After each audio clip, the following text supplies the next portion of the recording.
এরপরে প্রশ্ন হলো মৃত মানুষের ফটো মোবাইল অথবা প্রিন্ট করে স্মৃতি হিসাবে রাখা যাবে কিনা। এরপরে প্রশ্ন হলো বাবা মারা যাওয়ার পর তার ঋণের পরিশোধের দায়িত্ব ছেলে মেয়ে উভয়ের উপরে হবে নাকি শুধু ছেলের উপরে হবে। ফরজ সালাতের পর কি কি তাসবিহ পড়তে হয় একটু বলবেন, এবং ফরজ সালাতের পর সময়তে মুনাজাত করা যাবে কিনা। দাড়ি রাখার সঠিক নিয়ম কি। চিপের দুই পাশে কেটে সাইজ করা যাবে কিনা।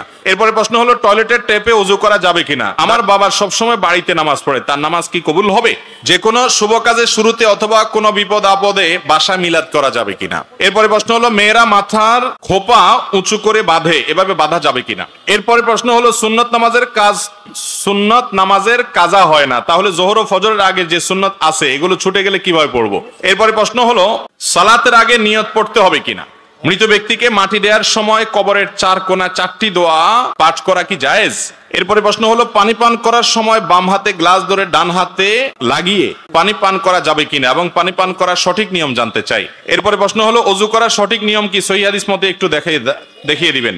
এরপরে প্রশ্ন হলো মাজারে ভালো কিছু লাভের আশায় গরু ছাগল ইত্যাদি দেওয়া যাবে কিনা। তাসবিহ দানায় তাসবিহ গণনা করা যাবে কিনা।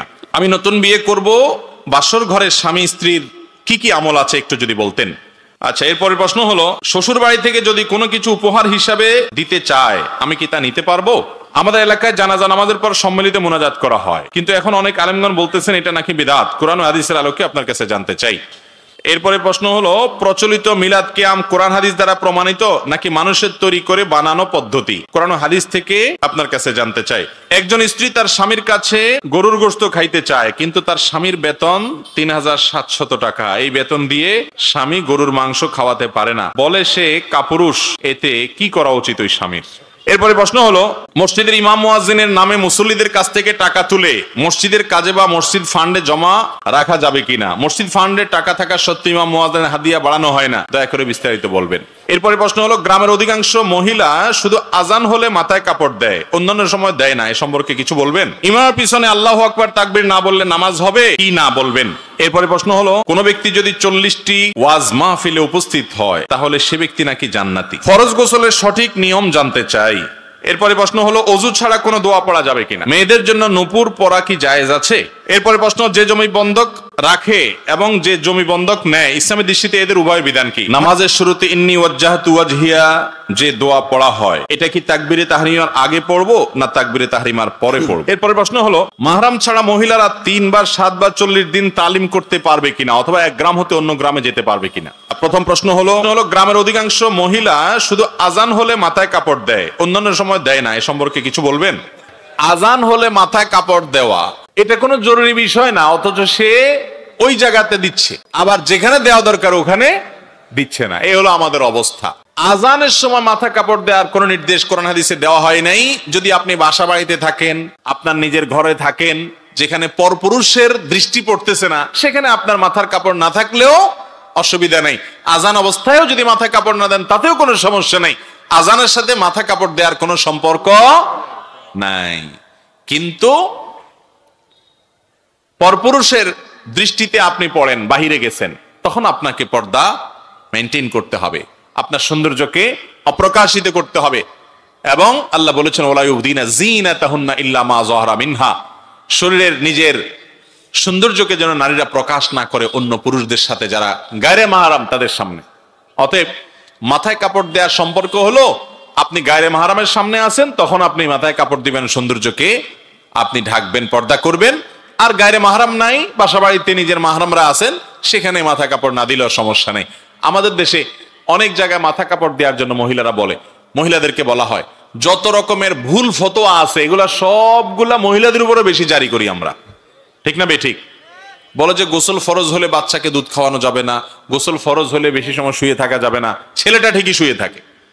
বলে রান্না বাড়া করা যাবে না, যত ফতোয়া আছে সব কার উপরে, ওই মহিলার উপরে। এটা ঠিক যে গোসল ফরজ হওয়ার পর দেরি না করে তাড়াতাড়ি গোসল করা উত্তম, কিন্তু এর মানে এই না যে গোসল ফরজ হয়েছে এখনো নামাজের ওয়াক্ত হয় নাই, দেরি আছে, তাহলে দেরি করলে তার গুনাহ হয়ে যাবে বা ওই অবস্থায় কাজ করলে তার সেটা হারাম হবে, এমন কোনো কথা নেই। উল্টা পাল্টা ভুলভাল ফতোয়া দিয়া মহিলাদের উপরে বেশি জুলুম করা হয় আমাদের দেশে, এগুলা করা যাবে না। তাহলে মাথায় কাপড় দেওয়ার সাথে আজানের কোনো সম্পর্ক, এটার সাথে গায়রে মাহরামের সম্পর্ক কোথাকারটা কোথায় নিয়ে আমরা লাগাই। তবে এটা ঠিক যে আজানের সময় আল্লাহর নাম শুনে তখন শ্রদ্ধার কারণে অনেক মহিলা মাথায় কাপড় দেয়। তখন শ্রদ্ধার কারণে মাথায় কাপড় না, তখন মুখে আজানের জবাব দিতে হবে। তখন কি দিতে হবে? আজানের জবাব দিতে হবে। যেটা করা লাগবে ওইটার খবর নেই, আরেকটা করতেছে। আল্লাহ আমাদের সবাইকে হেদায়েত দান করুন। মেয়েদের জন্য নূপুর পরা কি জায়েজ আছে? মেয়েরা পায়ে নূপুর পরতে পারে, শর্ত হলো সে নূপুরে কোনো প্রকার মিউজিক থাকতে পারবে না। যদি নূপুরে মিউজিক থাকে তাহলে সেক্ষেত্রে সেই নূপুর পরা জায়েজ নয়। আম্মা জান আয়েশা রাদিয়াল্লাহু তাআলা আনহার বাসায় এক ভদ্র মহিলা এসেছেন, তার পায়ে নূপুর পরা ছিল এবং সেখানে মিউজিক ছিল। তখন তিনি তাকে বললেন যে তুমি এটা খোলা ছাড়া আমার ঘরে প্রবেশ করবে না। অতএব মিউজিকের যদি কোনো ব্যবহার থাকে কোনোভাবে তাহলে সেটা জায়েজ নয়। আর যদি মিউজিক না থাকে কিন্তু নূপুরের একটা আওয়াজ আছে, সে আওয়াজ এবং নূপুর পায়ে পরার পর যে পায়ের সৌন্দর্য, এটা পরপুরুষের সামনে যদি প্রকাশ না করেন কোনো মা কোনো বোন, তাহলে তার জন্য এটা জায়েজ আছে। যেমন তিনি তার বাসা বাড়িতে পরে থাকলেন, অথবা তিনি এটা পরার পর রাস্তাঘাটে এটা প্রদর্শন করে বেড়ালেন না, বরং তিনি এটা পরে তার স্বামীর সামনে তিনি গেলেন, মাহরামদের সামনে তিনি গেলেন, ঘরে বাড়িতে একান্তে তিনি পড়লেন, পরপুরুষের সামনে রাস্তাঘাটে এটা পরে প্রকাশ করে বেড়ালেন না। এরকম যদি হয় তাহলে সেই নূপুর পরা অবশ্যই জায়েজ আছে।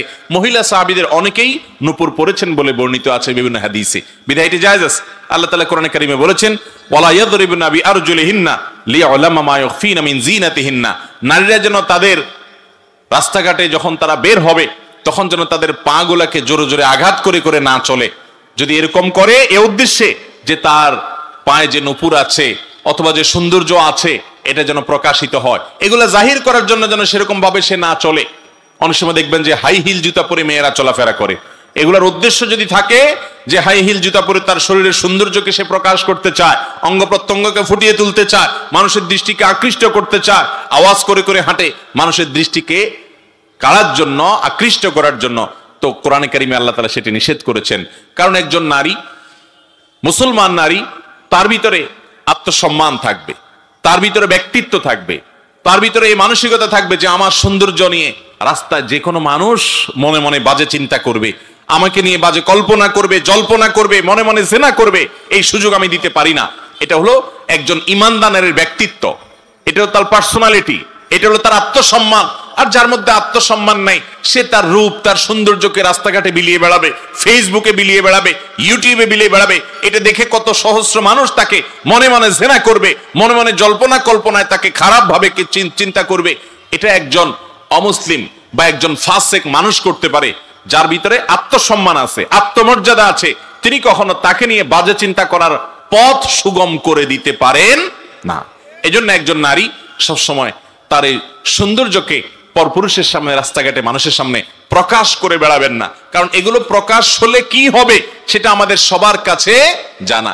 যদি কেউ বলে না তার সৌন্দর্য সে প্রকাশ করবে, কারোর মনে খারাপ হলে তার দোষ, সে নিজের মন নিয়ন্ত্রণ করুক, তাহলে বলতে হবে যে আল্লাহ রাব্বুল আলামিন মানুষকে সৃষ্টি করেছেন যে পুরুষ নারীর প্রতি, নারী পুরুষের প্রতি একে অন্যের প্রতি আকৃষ্ট হয়।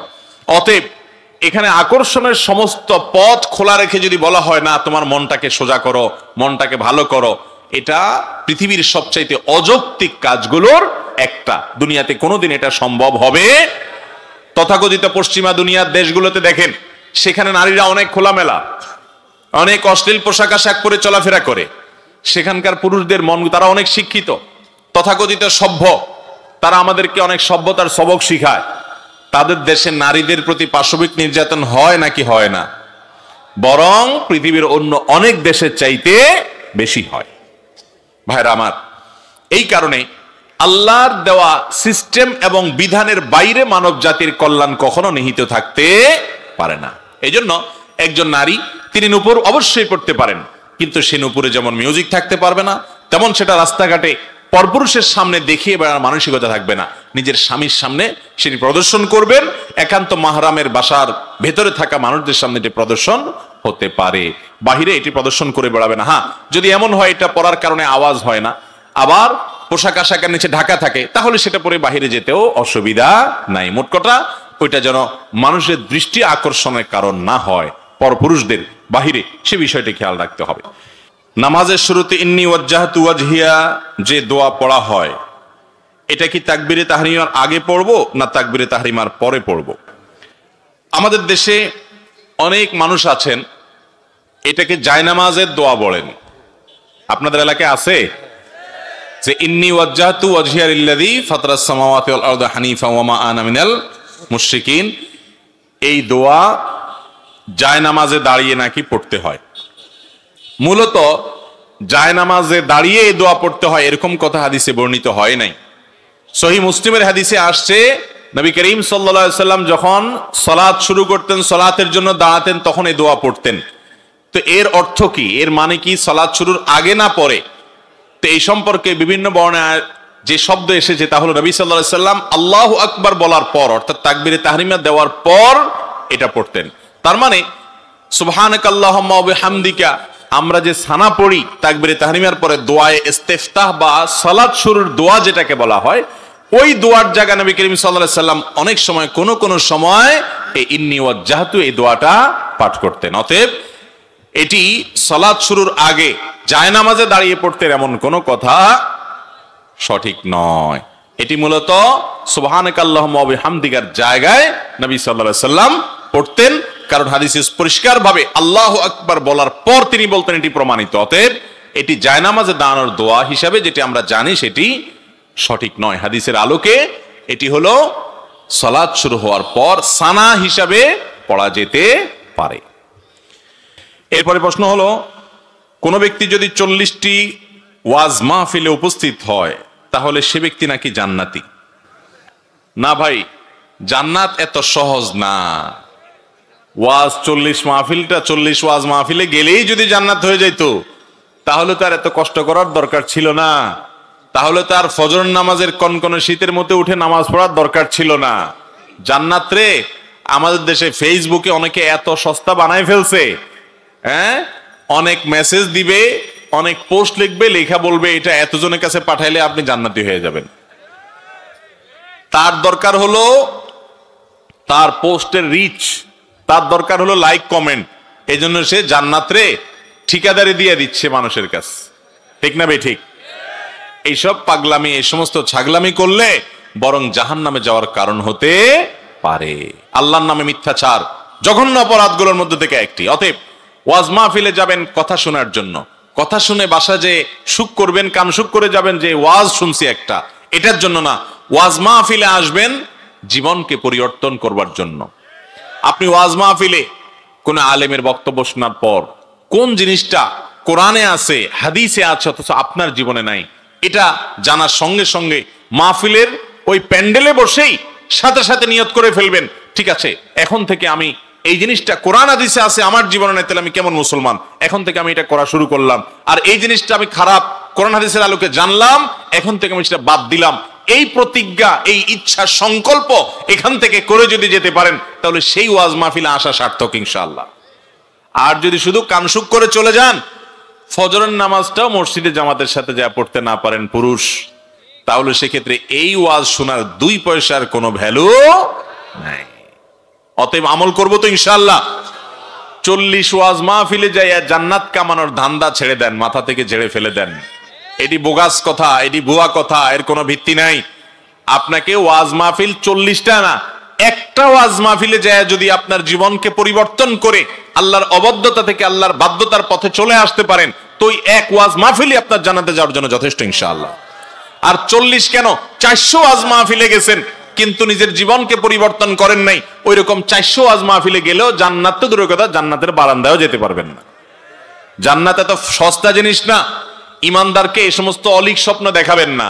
ইমানদার বাস্তববাদী মানুষ, কথা শুনবে, আমল করবে, আত্মোন্নয়ন করবে, সেলফ ডেভেলপমেন্ট করবে, নিজেকে অগ্রসর করবে, এজ এ মুসলিম, গুড মুসলিম, ভালো মুসলিম হওয়ার চেষ্টা করবে, নতুন নতুন ভালো কাজ শুরু করবে, খারাপ অভ্যাসগুলো পরিত্যাগ করে করে আস্তে আস্তে সে জান্নাতের দিকে এগিয়ে যাবে।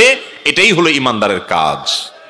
অতএব ওয়াজ মাহফিলে সংখ্যা গণে গণে 40টা গেলে জান্নাতে যাবেন, বাবারে ভাইরে এই সস্তা চিন্তা না করে ওয়াজ মাহফিলে এসে কথাগুলো শুনে আমল করার চেষ্টা করেন, জান্নাতে যাওয়ার পথ এমনি সহজ হবে ইনশাআল্লাহ। আল্লাহ আমাদেরকে বোঝার তৌফিক দান করুন। ফরজ গোসলের সঠিক নিয়ম জানতে চাই। ফরজ গোসল এটার সঠিক নিয়ম হলো যে আপনার শরীরের কোনো জায়গা যদি নাপাক লেগে থাকে, রানে, শরীরের কোনো জায়গায়, অথবা আপনার কাপড়ে, যেটা পরনে কাপড় আছে সেখানে যদি নাপাক লাগে, ফরজ গোসল হয়েছে, তাহলে সেক্ষেত্রে 1 নম্বরের কাজ হলো গোসলখানায় গিয়ে, পুকুর ঘাটে গিয়ে যেখানে গোসল করেন, যেখানে নাপাক লাগছে ভালো করে পানি দিয়ে ডলে আগে নাপাকটা দূর করে ফেলবেন। লুঙ্গিতে লেগে আছে, কাপড় লেগে আছে, তাহলে লুঙ্গির যেই জায়গাটা লেগে আছে ওই জায়গাটা আগে ধুয়ে পরিষ্কার করবেন। এটা হলো প্রথম কাজ ফরজ গোসলের।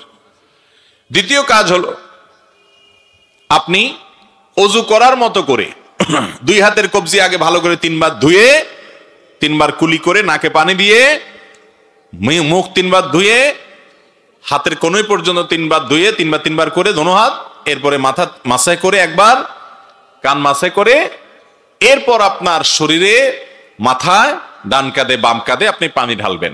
আর যদি পুকুর হয় তাহলে সেক্ষেত্রে ডুব দিবেন, কিন্তু প্রথমে আগে অজু করে নেবেন। অজুর মধ্যে শুধু পাওটা ধোয়া বাকি রাখবেন, বাকি সব কাজ করবেন। মুখ ধোয়া, হাত ধোয়া, মাথা মাসে করা, এগুলো করে পাও ধোয়াটা বাকি রেখে গোসল শুরু করবেন, বিসমিল্লাহ। এরপরে গোসল করা শেষ হয়ে গেলে আপনি উঠার সময়, বের হওয়ার সময় 2 পা ভালো করে ধোবেন। আর কুলি যখন করবেন, ওই যে অজুর শুরুতে অজু করবেন, কুলি করবেন, ফরজ গোসলের কুলিতে গড়গড়া করবেন, সাধারণ কুলি করলে না, বরং কুলি করে একটু গলার ভিতরে নিয়ে গড়গড় করে গার্গেল করে তারপরে পানি ফেলে দিবেন। এইভাবে 3 বার কুলি করবেন, কারণ ফরজ গোসলের ভালো করে উত্তম রূপে কুলি করতে হয় এবং নাকে পানি দিতে হয়। এরপর আপনার গোসল শেষ, যাওয়ার সময় 2 পাও টাকনো পর্যন্ত ধুয়ে এরপরে কাপড় চেঞ্জ করে আপনি চলে যান। ফরজ গোসল হয়ে গেছে, সাথে অজুও হয়ে গেছে। গোসলের সাথে কি হয়ে যাবে? অজু হয়ে যাবে। এই পদ্ধতিতে গোসল করা হলো সুন্নাত। এটা ছাড়া এমনি মন গড়া আপনি নাপাক টাপাক শরীরে আছে, ওই অবস্থায় পানি ঢালা শুরু করছেন, এরপরে ডলাডলি করছেন, এরকম করলে নাপাক দূর হয়ে গেলে এবং পুরা শরীরের সব অংশ যদি পানি পৌঁছায় দেন, গোসল হয়ে যাবে, কিন্তু সুন্নাত সম্মত অনুযায়ী হলো না। আর সুন্নাত পদ্ধতিতে না হওয়ার কারণে এই গোসলটা হয়তো ফরজ গোসল হয়ে গেল, কিন্তু গোসল করে যে আপনি সওয়াব পাইতেন সেটা কিন্তু হবে না, কারণ সুন্নাত না থাকলে সেটা কি হয় না? সওয়াব হয় না। অতএব ফরজ গোসলের সুন্নাত পদ্ধতি আমরা অনুসরণ করে ফরজ গোসল করবো ইনশাআল্লাহ। টয়লেটে ঢোকার সময় বিসমিল্লাহ পড়ে ঢুকবেন এবং গোসল করে বের হয়ে আসবেন। একেবারে কাপড় চোপড় সব খুলে টয়লেটের ভিতরে একাকি যদি আপনি গোসল করেন, বড় কোনো গুনাহ হবে না, যেহেতু কেউ দেখছে না, কিন্তু এর কারণে ছোট গুনাহ হবে এবং এটা অনুচিত, কারণ আর কেউ না দেখলেও আপনাকে আপনার রব ঠিকই দেখছেন। অতএব সে বিষয়ে যথেষ্ট লজ্জাশীল হবে একজন ইমানদার মানুষ, সে বিষয়ে চেষ্টা করবে। তবে ফরজ গোসলের যে প্রক্রিয়া বললাম, এই প্রক্রিয়া প্রথমে ময়লা নাপাক থাকলে সে নাপাকটা আগে ধুয়ে ফেলবেন, এরপরে অজু করবেন, এরপরে মাথা পানি দিয়ে তারপরে আপনি গোসল শুরু করে বের হওয়ার সময় পাওটা ধুয়ে বের হয়ে চলে আসবেন। গোসল হয়ে গেছে, অজু হয়ে গেছে। অনেককে দেখবেন গোসলের পরে আবার নতুন করে অজু করে, দেখছেন? এটার কোনো প্রয়োজন নেই। গোসলের পরে অজু করবে সে যে ব্যক্তি গোসল করতে করতে তার অজু চলে গেছে। হতে পারে গোসলের মধ্যখানে তার পেশাব আসছে, পেশাব করছে, অথবা বায়ু নির্গত হয়েছে, তাহলে সে নতুন করে গোসলের পরে আবার অজু করবে। কিন্তু গোসলের সময় যে আপনি অজু করেছেন, বাস ওই অজুতেই গোসল এবং অজু দুইটাই হয়ে গেছে, আলাদা অজু করার দরকার নাই। এরপরে প্রশ্ন হলো, মাহরাম ছাড়া মহিলারা 3 বার 7 বার 40 দিন তালিম করতে পারবে কিনা, অথবা 1 গ্রাম হতে অন্য গ্রামে যেতে পারবে কিনা? খুবই দরকারি একটি প্রশ্ন। মহিলারা মাহরাম ছাড়া সফরের দূরত্বে যেতে পারবে না। যেমন এক জেলা থেকে আরেক জেলায় গেল, সফরের দূর হয়, এরকম দূরে গেল, অনেক দূরে গেল, মাহরাম ছাড়া যদি সে তালিমের কাজেও যায়, ইসলাম প্রচারের কাজেও যায়, তাহলে সেটা হারাম এবং নাজায়েজ। এইভাবে তালিমে যাওয়া জায়েজ নয়। দ্বিতীয়ত, 1 গ্রাম থেকে পাশের গ্রামে যদি যায়, 1 বাড়ি থেকে পাশের বাড়িতে যদি তালিমের জন্য যায়, তার উদ্দেশ্য মানুষকে আল্লাহর পথে, অন্য মহিলাদেরকে আল্লাহর পথে আহ্বান করা, নিজে কোরআন হাদিস অনুযায়ী চলা, এই উদ্দেশ্যে যদি যায় তাহলে সে যেতে পারে কয়েক শর্তে। নাম্বার 1, স্বামী অথবা বাবা যারা অভিভাবক আছেন তাদের পারমিশন নিয়ে যাবে, বাসাবাড়ি সব কিছু ঠিকঠাক করে রেখে তারপরে যাবে। ওখানে যাওয়ার পথে পর্দার সাথে যাবে, সেখানে গিয়ে পর্দা মেনটেন করবে। মন গড়া কোনো কাজ ইসলামে করা যাবে না। অনেক সময় দেখা যায় তালিমের নামে আমরা মন গড়া কাজ করি, এটা উচিত না। এজন্য কোন এলাকাতে মহিলাদের তালিম থাকা উচিত। আমাদের দেশে মহিলাদের দ্বীনি শিক্ষার ব্যবস্থা নাই বললে চলে। পুরুষরা তাদের ঘরের মহিলাদের যেরকম দ্বীন শিখাবে, তেমনি ভাবে অনলাইনে অফলাইনে মহিলাদের দাওয়াতি কাজ করার সুযোগ দিবে। আল্লাহ কোরআনে বলেছেন, আল মুমিনুনা ওয়াল মুমিনাত বা'দুহুম আউলিয়াউ বা'দ, ঈমানদার পুরুষ নারী একে অন্যের পরিপূরক, তারা উভয়ে অর্থাৎ নারী পুরুষ উভয়ে ইয়ামুরুনা বিল মারুফ ওয়া ইয়ানহাউনা আনিল মুনকার, সৎ কাজের আদেশ দিবে, অসৎ কাজের বাধা প্রদান করবে। এটা শুধু পুরুষরা করবে না, নারীরাও করবে। তার মানে এই না যে নারীরা অন্য পুরুষদেরকে যায় করবে। নারীদের জন্য আল্লাহ ফরজ করেন নাই এলাকা এলাকায় গিয়ে দাওয়াত, পর্দা পশিদার সাথে থেকে, মাহরাম সাথে নিয়ে, শর্ত মেনে, ফিতনা মুক্ত থেকে সকল শর্ত মেনে করতে পারে, তাহলে তার জন্য এটি জায়েজ আছে, সওয়াবের কারণ হতে পারে। আর নিজের বাসা বাড়িতে আশেপাশে মহিলাদেরকে নামাজের দাওয়াত দিল, নামাজের তালিম দিল, ইসলামের তালিম দিল, এটা জায়েজ আছে, এটা কোনো অসুবিধা নেই। কিন্তু সব কিছুতে মনে রাখতে হবে ওই যে অভিভাবক, ঘর সংসার, এগুলো বাদ দিয়ে করা যাবে। অনেক মা বোন আছেন তালিম করতে করতে এমন জজবা তাদের যে তাদের ঘর সংসারের প্রতি এত মনোযোগ এখন আর নাই। খুব ডেঞ্জারাস এটা। এটা সওয়াবের নামে গুনাহের পথ উন্মোচন করে। এজন্য বলি, যেখানে মহিলাদের তালিম হয় অবশ্যই এলাকার মান্যগণ্য ওলামায়ে কেরামের তত্ত্বাবধান যেন থাকে, তাহলে সেটা ফিতনা মুক্ত থাকবে ইনশাআল্লাহ। এলাকার আলেম ওলামাদেরকে সেখানে ইনভলভ করবেন, তারা সেখানে দূর থেকে পর্দার মধ্যে থেকে মাইকে কথা বলবেন এবং তাদের সবকিছু মাসলা মাসাইল তাদের কাছে জেনে তাদের তত্ত্বাবধান নিয়ে করবেন। আর না হলে বোনরা আমার, সওয়াবের কাজ করতে গিয়ে গুনাহ হবে। আল্লাহর কাছে দেখবেন কিয়ামতের ময়দানে অনেক সওয়াব পাবেন আশা করে গেছেন, অথচ আমলনামা অনেক গুনাহ হয়ে গেছে। নফস এবং প্রবৃত্তির পূজা করার নাম ইসলাম না। ইসলাম হলো কোরআন এবং হাদিসকে পরিপূর্ণ অনুসরণ করার নাম। তবে অবশ্যই মেয়েরা কোরআন হাদিস শিখবে, তারা তালিম করবে, তারাও জানবে। শুধু পুরুষরা করবে তা নয়, তাদের জন্য নারী হওয়ার কারণে পর্দা পশিদার আলাদা কিছু শর্ত আছে, সেগুলো তাদের মাথায় রেখে করতে হবে। কথা কি বুঝাতে পারছি? তবে কোন অবস্থাতে সফরের দূরত্বে তথাকথিত তালিমের উদ্দেশ্যে মাহরাম ছাড়া কোন মহিলার জন্য যাওয়া জায়েজ নাই। এইরকম তালিম হলে সেটা তালিম না, সেটা ফিতনা, সেটা জায়েজ নাই। হজ এবং উমরা সফর পর্যন্ত করা জায়েজ নাই। কোত্থেকে আপনি এই সমস্ত তালিম করবেন? বিধায় জজবান নামে, জোশের নামে এই সমস্ত পাগলামি যদি কেউ করে তাদেরকে বাধা দিতে হবে এবং সতর্ক করতে হবে।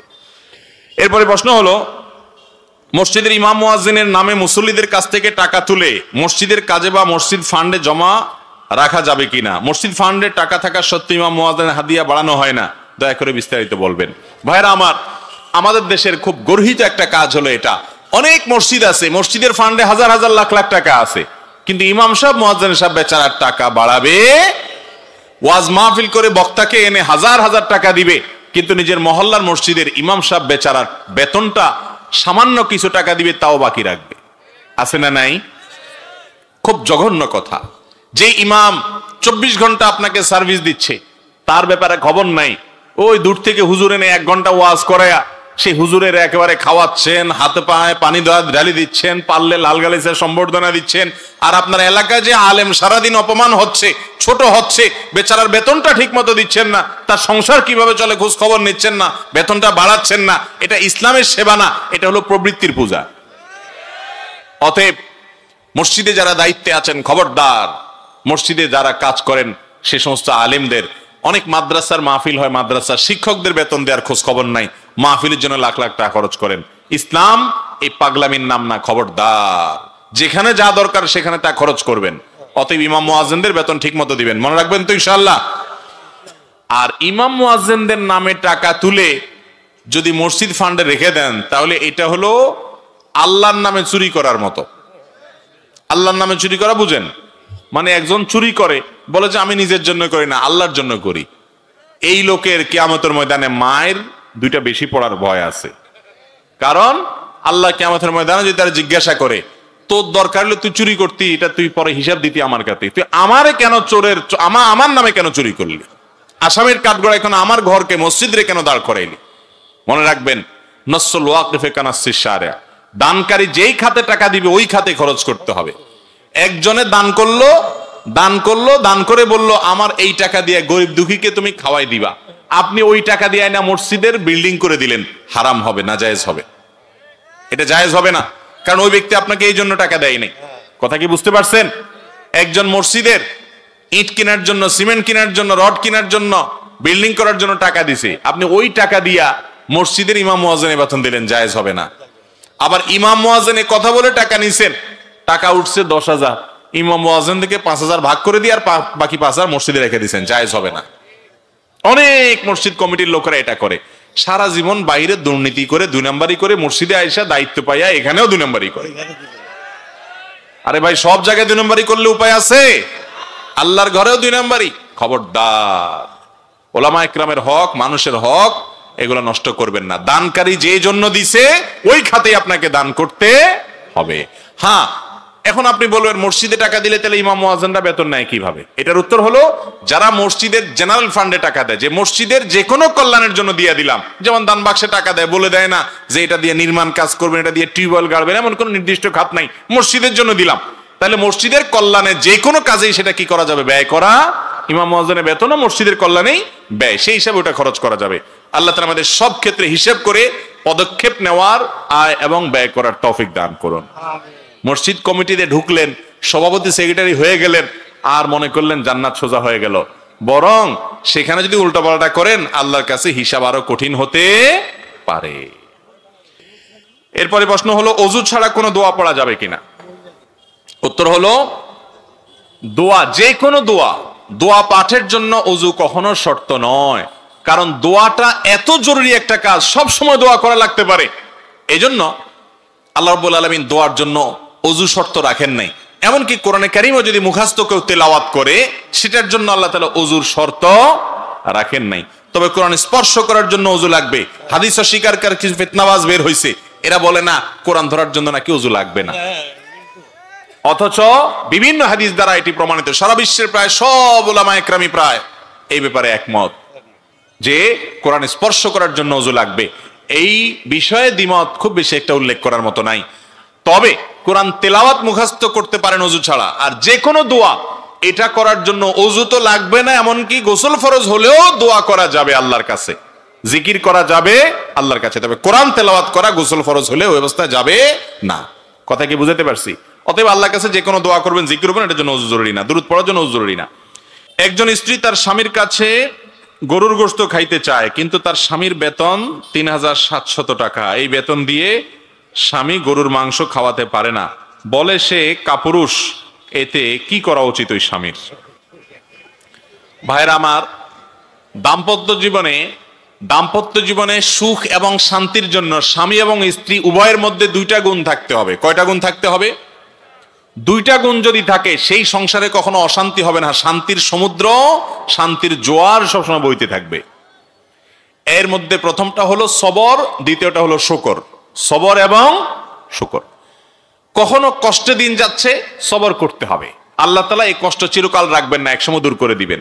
কখনো আল্লাহ তাআলা শান্তি দিয়েছেন, আল্লাহর কাছে শুকর আদায় করতে হবে। কথা কি বুঝাতে পারছি? নিজের ঘরে স্ত্রী আছে, এরপরও পরকীয়া করে বেড়াচ্ছে, শুকর নাই। আল্লাহ তাআলা পরীক্ষা ফেলেছেন, স্বামীর বেতন এখন কম, আপনি স্বামীকে একটা বাজে কথা বলছেন, কাপুরুষ বলছেন, আপনার ভিতরে সবর নাই, আপনি খারাপ মহিলা। একইভাবে আপনার স্বামী সে আপনার সব ভালো আছে, কোনো একটা জিনিস হয়তো নাই, যৌতুক পাই নাই আপনার বাবার বাড়ি থেকে, তখন আপনাকে একটা খারাপ কথা বলল, একটা বাজে কথা বলল, সেও ছোট লোক। একজন ইমানদার কখনো এ ধরনের আচরণ করতে পারে। নবী করিম সাল্লাল্লাহু আলাইহি সাল্লামের বাসায় মাসকে মাস অতিবাহিত হতো, দুটি কালো জিনিস, পানি আর খেজুর ছাড়া আর কিছু পাওয়া যেত না। এটা দিয়ে তারা মাসকে মাস পার করে দিতেন। তাদের এত কষ্ট হতো, তারপরও তারা স্বামী সম্পর্কে বাজে মন্তব্য করেন নাই। মনে রাখবেন, যে স্বামী চুরি করে, ডাকাতি করে, 2 নম্বরি করে, মিথ্যা কথা বলে, অবৈধ উপার্জন করে কেজিয়ে কেজিয়ে গোশত কিনে খাওয়ায়, ওই স্বামীর চাইতে সেই স্বামী হাজার লক্ষ কোটি গুণ শ্রেষ্ঠ ভালো, যেই স্বামী হারামের ধারে কাছেও যায় না। ভাইরা আমার, এর আগের যে সমস্ত পূর্বসূরি আমাদের সোনালী যুগের মানুষরা ছিলেন, তাদের স্ত্রীরা, নেককার স্ত্রীরা স্বামীদেরকে বলতেন, প্রয়োজনে বাসায় খালি হাতে আইসেন, তারপর হারাম আনবেন না, আমরা হারাম খাইতে চাই না, কারণ এই দিন না, আরো দিন আছে, আল্লাহর কাছে হিসাবদিহি করা লাগবে। যেই বোন তার স্বামী তাকে গোশত কিনে খাওয়াচ্ছে না, আপনি কষ্ট পাচ্ছেন, আপনি সবর করেন। স্বামীর সংসারে কষ্ট করার পর আল্লাহ তাআলা একসময় সন্তানদেরকে এত টাকা পয়সা দেয়, সেটা খাইয়া শেষ করতে পারে না।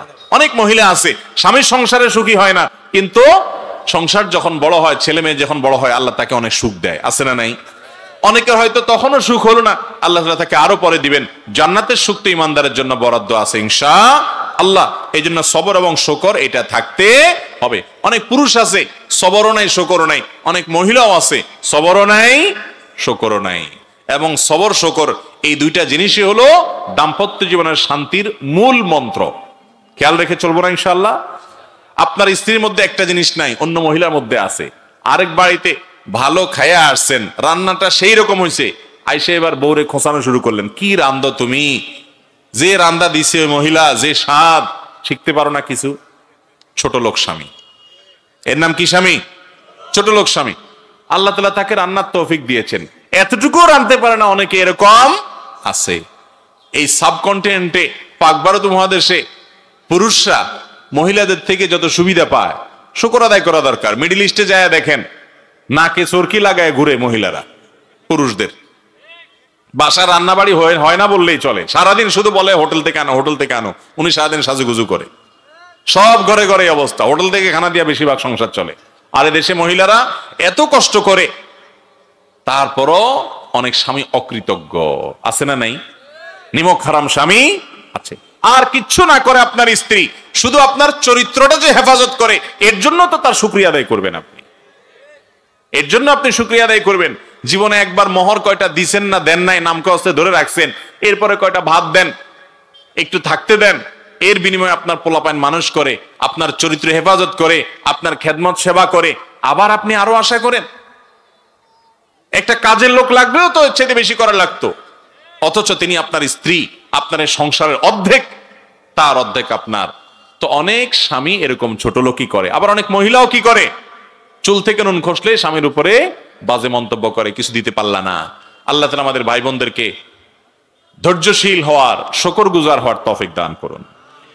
আমাদের এলাকায় জানাজা নামাজের পর সম্মিলিত মুনাজাত করা হয়, কিন্তু এখন অনেক আলেমগণ বলতেছেন এটা নাকি বিদআত। কোরআন ও হাদিসের আলোকে আপনার কাছে জানতে চাই, জানাজার নামাজটা হলো পুরাটাই দোয়া। সালাতুল জানাজা পুরাটাই কি? সালাতুল জানাজার প্রথম তাকবীরের পর আপনি আল্লাহর প্রশংসা সানা পেশ করেন, ফাতিহা পেশ করেন, দ্বিতীয় তাকবীরে আপনি দুরূদ পাঠ করেন, আর তৃতীয় তাকবীরে মুর্দার জন্য আপনি দোয়া করেন, তাই না? আল্লাহুম্মা গফির লানা লিহাইয়িনা ওয়া মাইয়িতিনা, মুর্দার জন্য দোয়া না এটা? তাহলে পুরো জানাজার নামাজটাই তো দোয়া। তো জানাজার নামাজের পরে আবার কিসের আলাদা করে দোয়া? নবী করিম সাল্লাল্লাহু আলাইহি সাল্লাম জানাজার নামাজের পরে আলাদা করে মুক্তাদিদেরকে নিয়ে, মুসল্লিদেরকে নিয়ে দোয়া করতেন বলে কোনো হাদিস দ্বারা প্রমাণিত হয় না। অতএব জানাজা নামাজ সালাম ফিরে ফেলছেন, শেষ, আলাদা কোনো দোয়া নাই। হ্যাঁ, আপনি যখন মুর্দাকে দাফন করতে যাবেন, তখন কবরস্থ করার পর, কবরে রাখার পরে কেবলার দিকে হয়ে যার যার মতো করে মুর্দার জন্য দোয়া করাটা সুন্নাত। নবী করিম সাল্লাল্লাহু আলাইহি সাল্লাম দাফন করার পর বলেছেন, ইস্তাগফিরু লিআখিকুম ওয়াসালু লাহু সুবাত, তোমাদের ভাই যাকে দাফন করলা তার জন্য আল্লাহর কাছে মাপ চাও, এবং সে যেন ওই সওয়াল জবাবে ঈমানের উপর অটল থাকতে পারে, সেজন্য আল্লাহর কাছে দোয়া করো। এই জন্য দাফন করার পর কবরস্থানে, এরপর কেবলামুখী হয়ে যার যার মতো আলাদা করে আল্লাহ লোকটাকে আপনি মাফ করে দেন, তার সওয়াল জবাব সহজ করে দেন, ঈমানের উপর অটল রাখেন, এগুলো দোয়া করা তার জন্য সুন্নাত, বাস। কিন্তু জানাজার পরে আলাদা কোনো দোয়া হাদিস দ্বারা প্রমাণিত নয়। এরপরে প্রশ্ন হলো, প্রচলিত মিলাদ কিয়াম কোরআন হাদিস দ্বারা প্রমাণিত নাকি মানুষের তৈরি করে বানানো পদ্ধতি? কোরআন ও হাদিস থেকে আপনার কাছে জানতে চাই। ও লক্ষ্য যে কোনো এক মসজিদের ইমাম সাহেব প্রচলিত মিলাদ কিয়াম না করার কারণে তাকে মসজিদ কমিটির লোকেরা বের করে দিয়েছে, এর সমাধান কি দয়া করে জানাবেন। এই মসজিদ কমিটির লোকেরা মূর্খ। যেই মসজিদ কমিটির লোকেরা মিলাদ কিয়াম না করার কারণে ইমামের চাকরি নট করে দিয়েছে, তাকে বিদায় করে দিয়েছে, এই মসজিদ কমিটির লোকেরা মসজিদ কমিটির লোক হওয়ার যোগ্যই না। কারণ ইসলাম মুসলমানকে দুরূদ পাঠ করার নির্দেশ দিয়েছে। আল্লাহ কোরআনে বলেছেন, ইয়া আইয়ুহাল্লাযীনা আমানু সাল্লু আলাইহি ওয়া সাল্লিমু তাসলিমা, হে ঈমানদারগণ তোমরা নবীর প্রতি দুরূদ পাঠ করো। দুরূদ পাঠ করতে আল্লাহ নির্দেশ করেছেন, মিলাদ পড়তে আল্লাহ নির্দেশ করেন না। দুরূদ পাঠ করতে নির্দেশ করা হয়েছে, কিয়াম করতে নির্দেশ করা হয়নি। ভাইরা আমার, দুরূদ আর মিলাদের মধ্যে পার্থক্য কি? দুরূদ এটা প্রত্যেকে যার যার মতো যখন তখন পড়তে পারে, আর মিলাদ হলো মানুষ ডেকে এনে একত্র করে সুরে সুরে তাল তাল মিলিয়ে একজনের সাথে সবাই মিলে মিলে পড়ে, এটা হলো মিলাদ। ঠিক না ভাই? ঠিক। এখন নবী করিম সাল্লাল্লাহু আলাইহি সাল্লাম দুরূদ পাঠের জন্য কি এরকম সবাইকে একত্র হতে বলছে কখনো? তাহলে যেটা নবী সাল্লাল্লাহু আলাইহি সাল্লাম বলেন না, সেটা মন গড়া যদি বানায় কেউ, তার নাম বেদাত হয়। ইসলামের নামে, ইবাদতের নামে, সওয়াবের উদ্দেশ্যে যদি নবীজি যা নির্দেশ করে না সেটা করে, তার নাম কি? বেদাত। ভাইরা আমার, যারা কিয়াম করে তাদের অনেকের ধারণা, দেখবেন মাঝখানে একটা চেয়ার রেখে দেয়, অনেক সময় একটা বালিশ রেখে দেয়, বলে যে নবীজি হাজির হয়ে যায়। ভাই, আপনি মিলাদ পড়ছেন পঞ্চগড়ে, নবী করিম সাল্লাল্লাহু আলাইহি সাল্লামের কবর আছে মদিনাতে। আপনি যখন মিলাদ পড়তেছেন একই সময় হয়তো ঠাকুরগাঁয়েও মিলাদ হচ্ছে, হয়তো গাইবান্ধাতেও মিলাদ হচ্ছে, কুড়িগ্রামও মিলাদ হচ্ছে, ঢাকাও মিলাদ হচ্ছে। একই সময় অনেক জায়গায় মিলাদ হতে পারে না? তো নবীজি কয় জায়গায় হাজির হয়? উনি মানুষ তো একজন, এর চাইতে পাগলামি আর কিছু আছে? আর দ্বিতীয় কথা হলো, নবী করিম সাল্লাল্লাহু আলাইহি সাল্লাম তো দুনিয়া থেকে চলে গেছেন, তিনি আবার হাজির হবেন কোত্থেকে? হাদিসে পরিষ্কার ভাবে বর্ণিত আছে, কেউ পৃথিবীর যে কোনো প্রান্তে দুরূদ পাঠ করলে আল্লাহর নিযুক্ত ফেরেশতারা নবীজির কাছে রিপোর্ট দেয়, হে আল্লাহর রাসূল, অমুক জায়গা থেকে অমুকের ছেলে অমুক দুরূদ পাঠ করছে, এটা তার কাছে রিপোর্ট দেয়। নবী যদি নিজেরই হাজির হয়ে যাইতো তাহলে আবার রিপোর্ট দেয় কেন? আচ্ছা, নামাজের মধ্যে দুরূদ পড়ি না আমরা, এই দুরূদটা কি বসে পড়েন না দাঁড়ায় পড়েন? তো নামাজের মধ্যে দুরূদ যদি বসে পড়েন, নামাজের বাইরে মিলাদে পড়তে পড়তে দাঁড়ায় যাওয়া লাগে কেন?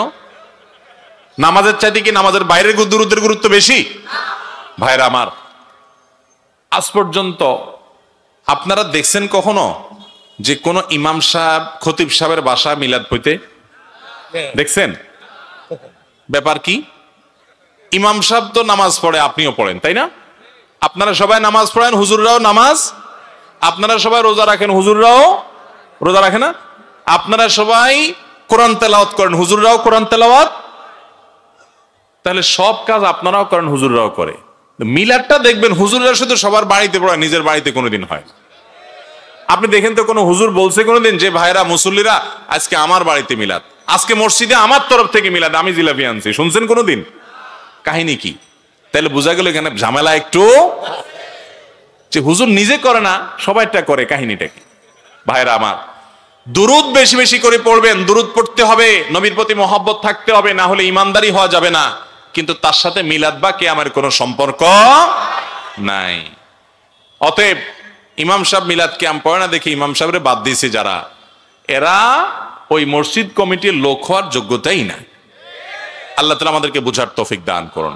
তবে ভাই, এগুলো নিয়ে গন্ডগোল ফাসাদ করা যাবে না, তুচ্ছতাচ্ছিল্য করা যাবে না, নিজেদের মধ্যে মারামারি কাটাকাটি করা যাবে না। যারা মিলাদ কিয়াম করে তারাও আমাদের ভাই, তারাও মুসলমান, তারাও আহলে কিবলা, তারাও আমাদের ভাই। আমাদের দৃষ্টিতে তারা ভুল করছেন, এতটুকুর কারণে আমরা সঠিকটার উপরে থাকবো, ভুলটাকে ভুল বলবো, তাই বলে এটা নিয়ে মারামারি কাটাকাটি ভেজাল গন্ডগোল ফাসাদ এলাকাতে করা যাবে। কেউ ভুলটাকে সঠিক মনে করে তিনি করে, এটা তার স্বাধীনতা, তিনি আল্লাহর কাছে বুঝে পড়াবেন। আমরা এটা নিয়ে গন্ডগোল ফাসাদ হতে দেব, এটা জায়েজ নাই, খবরদার, এটা করবেন না। এরপরে প্রশ্ন হলো, অনুগ্রহ করে বলছি আপনার কাছে গিয়ে আপনাকে প্রশ্ন করার সুযোগ দেওয়া যাবে কি? ভাইরা আমার, আমাদের সরাসরি সাক্ষাৎ করার সিস্টেম হলো, আমার ওয়েবসাইট আছে www.ahmadullah.info, সেখানে গিয়ে আবেদন করার সুযোগ আছে। আবেদনগুলো যাচাই বাছাই করার পর আমাদের অফিস থেকে ফোন দিয়ে সাক্ষাতের ব্যবস্থা করা হয়। এছাড়া বিভিন্ন জায়গাতে বিভিন্ন প্রোগ্রামে গেলে আমরা সাধ্য অনুযায়ী চেষ্টা করি সাক্ষাৎ করার, কিন্তু আসলে সবার সব চাহিদা, সবার সব ইচ্ছা বা শখ সবসময় পূরণ করা যায় না, যতটুকু সম্ভব আমরা চেষ্টা করি। আচ্ছা, এরপরের প্রশ্ন হলো, শ্বশুর বাড়ি থেকে যদি কোনো কিছু উপহার হিসাবে দিতে চায়, আমি কি তা নিতে পারবো? শ্বশুর বাড়ি থেকে কোনো কিছু দিতে চায় আপনাকে, কেন? আপনার শ্বশুর বাড়ির লোকরা তো আমাকে দেয় না, বুঝেন নাই কথা? আপনার শ্বশুর বাড়ির লোকেরা ওনাকে তো দেয় না, ওনাকে তো দেয় না, আপনারে দিচ্ছে, কাহিনীটা কি? হ্যাঁ, বেশিরভাগ ক্ষেত্রে কাহিনী হলো, যেহেতু তাদের মেয়েটা আপনার কাছে আছে, আপনার অত্যাচার জুলুম থেকে যেন মেয়েটা বাঁচতে পারে, এইটা বেশিরভাগ ক্ষেত্রে এক ধরনের উৎকোচ, ঘুষ, যে আপনি লোভী মানুষ, কিছু খাওয়াইলে দিলে আপনি আর মেয়েটার প্রতি জুলুম করবেন না, এই জন্যই বেশিরভাগ শ্বশুরবাড়ি থেকে দেয়। তবে অনেক শ্বশুরবাড়ি এরকমও আছে যে আল্লাহ তাআলা তাদেরকে অঢেল দিয়েছে, তাদের অভাব নাই, জামাই হিসাবে আপনি ভদ্র, ভালো, মায়া করে, মহব্বত করে, সেজন্য খুশি হয়ে আপনাকে দেয়, এরকমও আছে, পরিমাণে খুব কম। বেশিরভাগই শ্বশুরবাড়ির থেকে যে জামাইকে বা মেয়ের শ্বশুরবাড়িতে যে জিনিসপত্র দেওয়া হয়, এগুলোর ভিতরে কাহিনী ভিন্ন, বেশিরভাগই কাহিনী ভেজাল। কথা কি বুঝাতে পারছি? এই জন্য আমাদের দেশে ছেলের শ্বশুরবাড়ির থেকে ছলে বলে কৌশলে বিভিন্নভাবে যৌতুক আদায়ের জন্য বুড়া বুড়িরা অনেকে চেষ্টা করে, আছে না নাই? আবার দেখবেন নামাজ কালামও পড়ে। এই নামাজ কালাম পড়ে কি লাভ? যে আপনি ছেলের শ্বশুর বাড়ির থেকে যৌতুক আশা করতেছেন। যৌতুক নেওয়া, যৌতুক খাওয়া হারাম। যৌতুক খাওয়া কি ভাই? হারাম। আপনি বলবেন ওনারা খুশি হয়ে দিছে। সত্যি সত্যি খুশি হয়ে দিছে কিনা আমার কাছে নিয়ে আসলে আমি বাইর করবো। সত্যি সত্যি খুশি হয়ে আর দুনিয়াতে কাউকে দেয় না। এমন বকিল মানুষ রিক্সাওয়ালাকে 1 টাকা বেশি দেয় না, আপনারা এত টাকা দিয়ে দিচ্ছে, কাহিনী কি? তাহলে বোঝা গেল বেশিরভাগ ক্ষেত্রেই ওই মেয়েটাকে খোঁচাখুচি করে আপনার মা, আপনার চাচি, আপনার বাপ, এগুলোর থেকে বাঁচানোর জন্য বেচারারা বাধ্য হইয়া দেয়। ঠিক না ভাই? ঠিক। যদি খুশি মনে শিখে দেয়, হ্যাঁ আপনি চান না বরং আপনি শ্বশুরবাড়িকে দেন, তাহলে সেক্ষেত্রে এটা জায়েজ হবে। বাইরে আমি সব জায়গায় বলার চেষ্টা করি, বিভিন্ন সময় বলি, আপনি একটা পুরুষ, একটা ঘর থেকে একটা মেয়েকে তার বাবা তার মা জন্মের পর থেকে বিয়ের উপযুক্ত করা পর্যন্ত কত কষ্ট করে মানুষ করছে, কত টাকা খরচ হয়েছে, কত পয়সা খরচ হয়েছে, কত ঔষধ বড়ি ট্রিটমেন্ট তার পিছনে খরচ হয়েছে, এবং চিকিৎসা দিছে, পড়ালেখা করাইছে, মানুষ করছে, কত রাত জাগছে। এরপর সে যখন মানুষ হয়ে গেল, উপযুক্ত হয়ে গেল, প্রাপ্তবয়স্ক হয়ে গেল, বিয়ের উপযুক্ত হলো, আস্ত পুরা মেয়েটা আপনাকে দিয়ে দিছে চিরজীবনের জন্য। পড়ালেখা করাইছে বাপমা পয়সা করে খরচ করে, এখন সে তার শিক্ষাটা দিয়ে আপনার বাচ্চা কাচ্চা পড়াচ্ছে চিরজীবনের জন্য। সে বাড়িতে চলে আসছে, আমাদের হয়ে গেছে, এত বড় একটা নেয়ামত পাইছি আপনাদের মাধ্যমে। আপনাদের এই কৃতজ্ঞতা কখনো শুকর আদায় করতে পারবো না, সেইটা তো করেনই না, বরং উল্টা বরং মেয়ের বাপের কাছ থেকে ইনায়া বিনায়া বলেন যে ফ্রিজ তো আমার আসলে দরকার নাই, আপনার মেয়ের জন্যই দরকার। মোটরসাইকেল আমি কি করব, আমি তো এমনিই চলতে পারি, আপনার মেয়েকে পিছনে একটু ঘোরা লাগবে না, সেজন্য মোটরসাইকেল দিলে আপনার মেয়েরই ভালো হবে আর কি। এগুলোর নাম হলো ছোট লোক। এগুলোর নাম কি? এই ছোট লোকই থেকে আমরা বের হয়ে আসবো তো ইনশাআল্লাহ। যুবক যারা বিয়ে করেন নাই, খবরদার মেরুদণ্ড সোজা করেন। আমার অল্প আছে, আমি গরিব মানুষ, ওই গরিব মানুষ অল্প নিয়ে থাকবো, শ্বশুর বাড়ির জিনিসের দিকে আমি তাকাবো না, ছোট লোকই করবো। ঠিক আছে তো ইনশাআল্লাহ? মুরব্বীরা সাবধান, এই যৌতুক 2 নম্বরই নিবেন না। বৌমারে খোঁচাখুচি করেন, আর এদিকে আপনি কপাল ঘষেন, সিজদা করেন। তো এই সিজদা করে আল্লাহকে আপনি সন্তুষ্ট করতে পারবেন না, কারণ আপনি মানুষের হক নষ্ট করতেছেন। এই যৌতুক অভিশাপ, এটা গুনাহ, এটা হারাম। অতএব যৌতুক থেকে আমরা বেঁচে থাকবো তো ইনশাআল্লাহ। এরপরে প্রশ্ন হলো, আমি নতুন বিয়ে করব, বাসর ঘরের স্বামী স্ত্রীর কি কি আমল আছে একটু যদি বলতেন। ভাইরা আমার, এ সম্পর্কে মাসনুন এবং মুস্তাহাব যে আমলগুলো আছে সেগুলো হলো যে একজন স্বামী বাসর ঘরে গিয়ে তার স্ত্রীর কপালে হাত রেখে দোয়া করবে, আল্লাহুম্মা ইন্নী আসআলুকা খায়রাহা ওয়া খায়রা মা জুবিলাত আলাইহি ওয়া আউযু বিকা মিন শাররিহা ওয়া শাররি মা জুবিলাত আলাইহি। অর্থাৎ আল্লাহ, এই ভদ্র মহিলা আপনারে বান্দি, তার ভিতরে যত কল্যাণ আছে সে কল্যাণগুলো আমি চাই, যত অকল্যাণ আছে সেটা থেকে আমি পানাহ চাই, এটা দোয়া করবেন। এরপরে ওযু করে 2 রাকাত নামাজ পড়বেন এবং স্ত্রী সেখানে পেছনে ইক্তেদা করবে, অর্থাৎ জামাতের সাথে পড়বেন। এটা মাসনুন বিভিন্ন সালাফ থেকে জামাতের সাথে পড়া প্রমাণিত। বাস, এটা হলো বাসর রাতের আমল। এর বাইরে আপনার মহারণা পরিশোধ আমাদের দেশে অনেক সময় বাসর রাতে দেয়, এটা আরো আগে আগে দিয়ে দেওয়া উচিত। বাসর রাতে ইমোশনাল একটা সময় মহর ধরছে 10 লাখ টাকা, টাকা 10,000 নিয়ে বলতেছেন এটা এখন আপাতত রাখো, আল্লাহ বাঁচায় রাখলে কত টাকা হবে, আমি কয়দিন পর ইটালি চলে যাব, কত টাকা দিব তোমারে, এসব পাম্পটি দিয়া টিয়া ওই বেচারির এরপরে বলবে না তুমি দাবি ছাড়ছুনি। তখন বেচারির শর্মে পড়ে, লজ্জায় পড়ে, ইমোশনে পড়ে হয়তো বলে ফেলবে যে ঠিক আছে আমি টাকা দিয়ে কি করবো, আপনি হইলেই তো চলবে। দিলেন বেচারির হকটা মেরে দিয়ে। এইসব 2 নম্বরই করা যাবে। আপনার কাছে মহরের টাকা না থাকলে আপনারা বিয়ে করতে বলছে কে? নবী করিম সাল্লাল্লাহু আলাইহি সাল্লাম বলছেন যার বিয়ে করার টাকা নাই সে রোজা রাখবে, চরিত্র হেফাজতের জন্য কি করবে, সে সিয়াম পালন করবে। আপনারা বিয়ে করতে বলছে কে? বিয়ে করবেন, মহরের টাকা জোগাড় করবেন, যত টাকা মহর দিতে পারবেন তত টাকা ধার্য করবেন। মেয়ের বাপরাও এক্ষেত্রে কম দায়ী না। মহর ধরে 10 লাখ, 20 লাখ, 30 লাখ। যে ছেলের সাথে বিয়ে দিচ্ছেন আপনি নিজে জানেন সেই ছেলে 10,000 টাকা বেতনে চাকরি করে, তাহলে ওর কাছ থেকে 10 লাখ টাকা আপনি আশা করেন কেমনে? এগুলো মেয়ের বাপরা ধরে এজন্য যে যদি কখনো আমার মেয়েরে তালাক দিতে যায় যেন এই টাকার জন্য সে আটকা পড়ে যায়, তো বিয়ের আগে থেকেই যদি আপনার নেগেটিভ চিন্তা হয়, সংসার টিকবে কেমনে? যত মুরব্বী চাচারা আছে জিজ্ঞেস করেন ওনাদের বিয়ের মহর কত ছিল? 200, 400, 50, 10, 5 টাকা। মানে সেই যুগের 5 টাকার দাম বেশি বুঝলাম, তাই বলে অনেক টাকা ছিল না, কিন্তু তাদের বিয়েগুলোর সব এমন টিকা টিকছে, ভালোবাসাগুলোর সব সুপারগুলো আঠার মতো।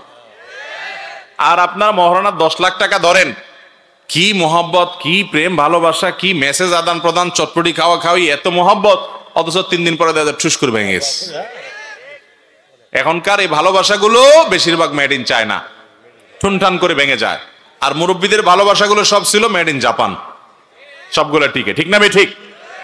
তো এই জন্য মহরের টাকা বেশি ধরা এটা ভালো কিছু না। মেয়ের বাবারাও দায়িত্বশীল ভূমিকা রাখবেন, আর ছেলেরা ছোট লোকই করবেন না, মহর মেয়েকে পরিশোধ করে দিবেন। বাসর রাতে গিয়া মাপ চাওয়াচাই করে ছোট লোকই করা উচিত না, এটা কাপুরুষের কাজ, কাপুরুষের কাজ, বেহায়া মানুষের কাজ। বউয়ের পাও ধরে মাপ চাইতেছেন বাসর রাতে, মিয়া জীবনের প্রথম সাক্ষাৎ তখনই মাপ চাওয়া ধরছেন, এগুলা উচিত না। বাঘের বাচ্চার মতো আগে আগে মহরের টাকা পরিশোধ করে দিবেন। মহরের টাকা পরিশোধ করে আবার পিছু পিছু গুড়গুড় করেন না, আমার হাওলাত দাও, এই কাম আবার করা যাবে? তার টাকা তারে দিয়া স্বাধীনতা দিয়ে দিবেন। এই টাকা তুমি কি করবা তুমি জানো, তোমার মা বাপকে দাও, তোমার ভাই বোনকে দাও, তুমি দান সদকা করো, রাইখা দাও, তোমার যা মনে চায় তা করো, কোনো সে রাখবা না। আমাদের সমাজে মেয়েরা যে কত নির্যাতিত, অনেক পুরুষ আছে শুধুমাত্র বউরে নির্যাতন করার কারণে জাহান্নামে যাওয়ার জন্য যথেষ্ট, অনেক শ্বশুর শাশুড়ি আছে পুত্রবধূকে নির্যাতনের কারণে জাহান্নামে যাওয়ার জন্য যথেষ্ট। সবাই সাবধান হব তো ইনশাআল্লাহ। গতকালকে দিনাজপুরে মাহফিল ছিল, আমরা পুত্রবধূর, অনেক পুত্রবধূদের প্রশ্ন পাইছি যে শাশুড়িরা নির্যাতন করে, জুলুম করে, ননদরা জুলুম করে। আমরা চেষ্টা করেছি কোরআন হাদিসের আলোকে তাদেরকে সতর্ক করার, তাদেরকে আল্লাহর ভয়। ওখানে মহিলাদের প্যান্ডেলে হাজার হাজার মহিলা ছিলেন, সেখান থেকে এক চাচি তিনি কর্তৃপক্ষের কাছে খবর পাঠাইছেন যে আমি আমার পুত্রবধূর প্রতি অনেক জুলুম করছি, কথাবার্তা বলা বন্ধ করা রেখেছিলাম। আমি গতকালকে আলোচনার পর বাসায় গিয়ে প্রথম কাজ বৌমাকে জড়ায় ধরে মাপ টাপ চেয়ে তার সাথে আমি সব চুকায় নিয়েছি এবং কথাবার্তা বলা শুরু করছি, আমি আর তার প্রতি জুলুম করব না। বলেন আলহামদুলিল্লাহ। তাহলে আমরা এরকম তওবা করব তো ইনশাআল্লাহ। এরকম তওবা করলে আমাদের মালিক অনেক খুশি হয়ে যান। খারাপ কাজ থেকে আপনি হঠাৎ করে সরে আসেন, শয়তান কিন্তু আসতে দিবে না। শয়তান আপনাকে বলবে মাথা খারাপ, তোমার ইজ্জত থাকে বৌমার কাছে ছোট হলে, বলে না শয়তান? এটা ইবলিসে বলে। ইবলিসকে আমরা জিততে দিব, সে আপনাকে তওবা করতে দেয় না। আপনার ভিতরে ইগো তৈরি করে, ইগো জেদ তৈরি করে, আপনার ভিতরে বলে যে হ্যাঁ এটা তোমার সম্মানের ব্যাপার। কিসের সম্মান অসম্মান? মুসলমান আল্লাহকে খুশি করার জন্য সবকিছু ত্যাগ করতে পারে, ঠিক না ভাই? ঠিক। অতএব আপনি কারোর প্রতি জুলুম করছেন, নবী সাল্লাল্লাহু আলাইহি সাল্লাম বলেছেন সেদিন আসার আগে সবার দায় দেনা সব পরিশোধ করো, সবার কাছ থেকে মাপ চেয়ে সবকিছু চুকায় নাও, যেদিন কেউ কাউকে মাফ করবে না তার আগে আগে সব চুকায় নাও। অতএব সব হিসাব চুকায় নেবে তো ইনশাআল্লাহ।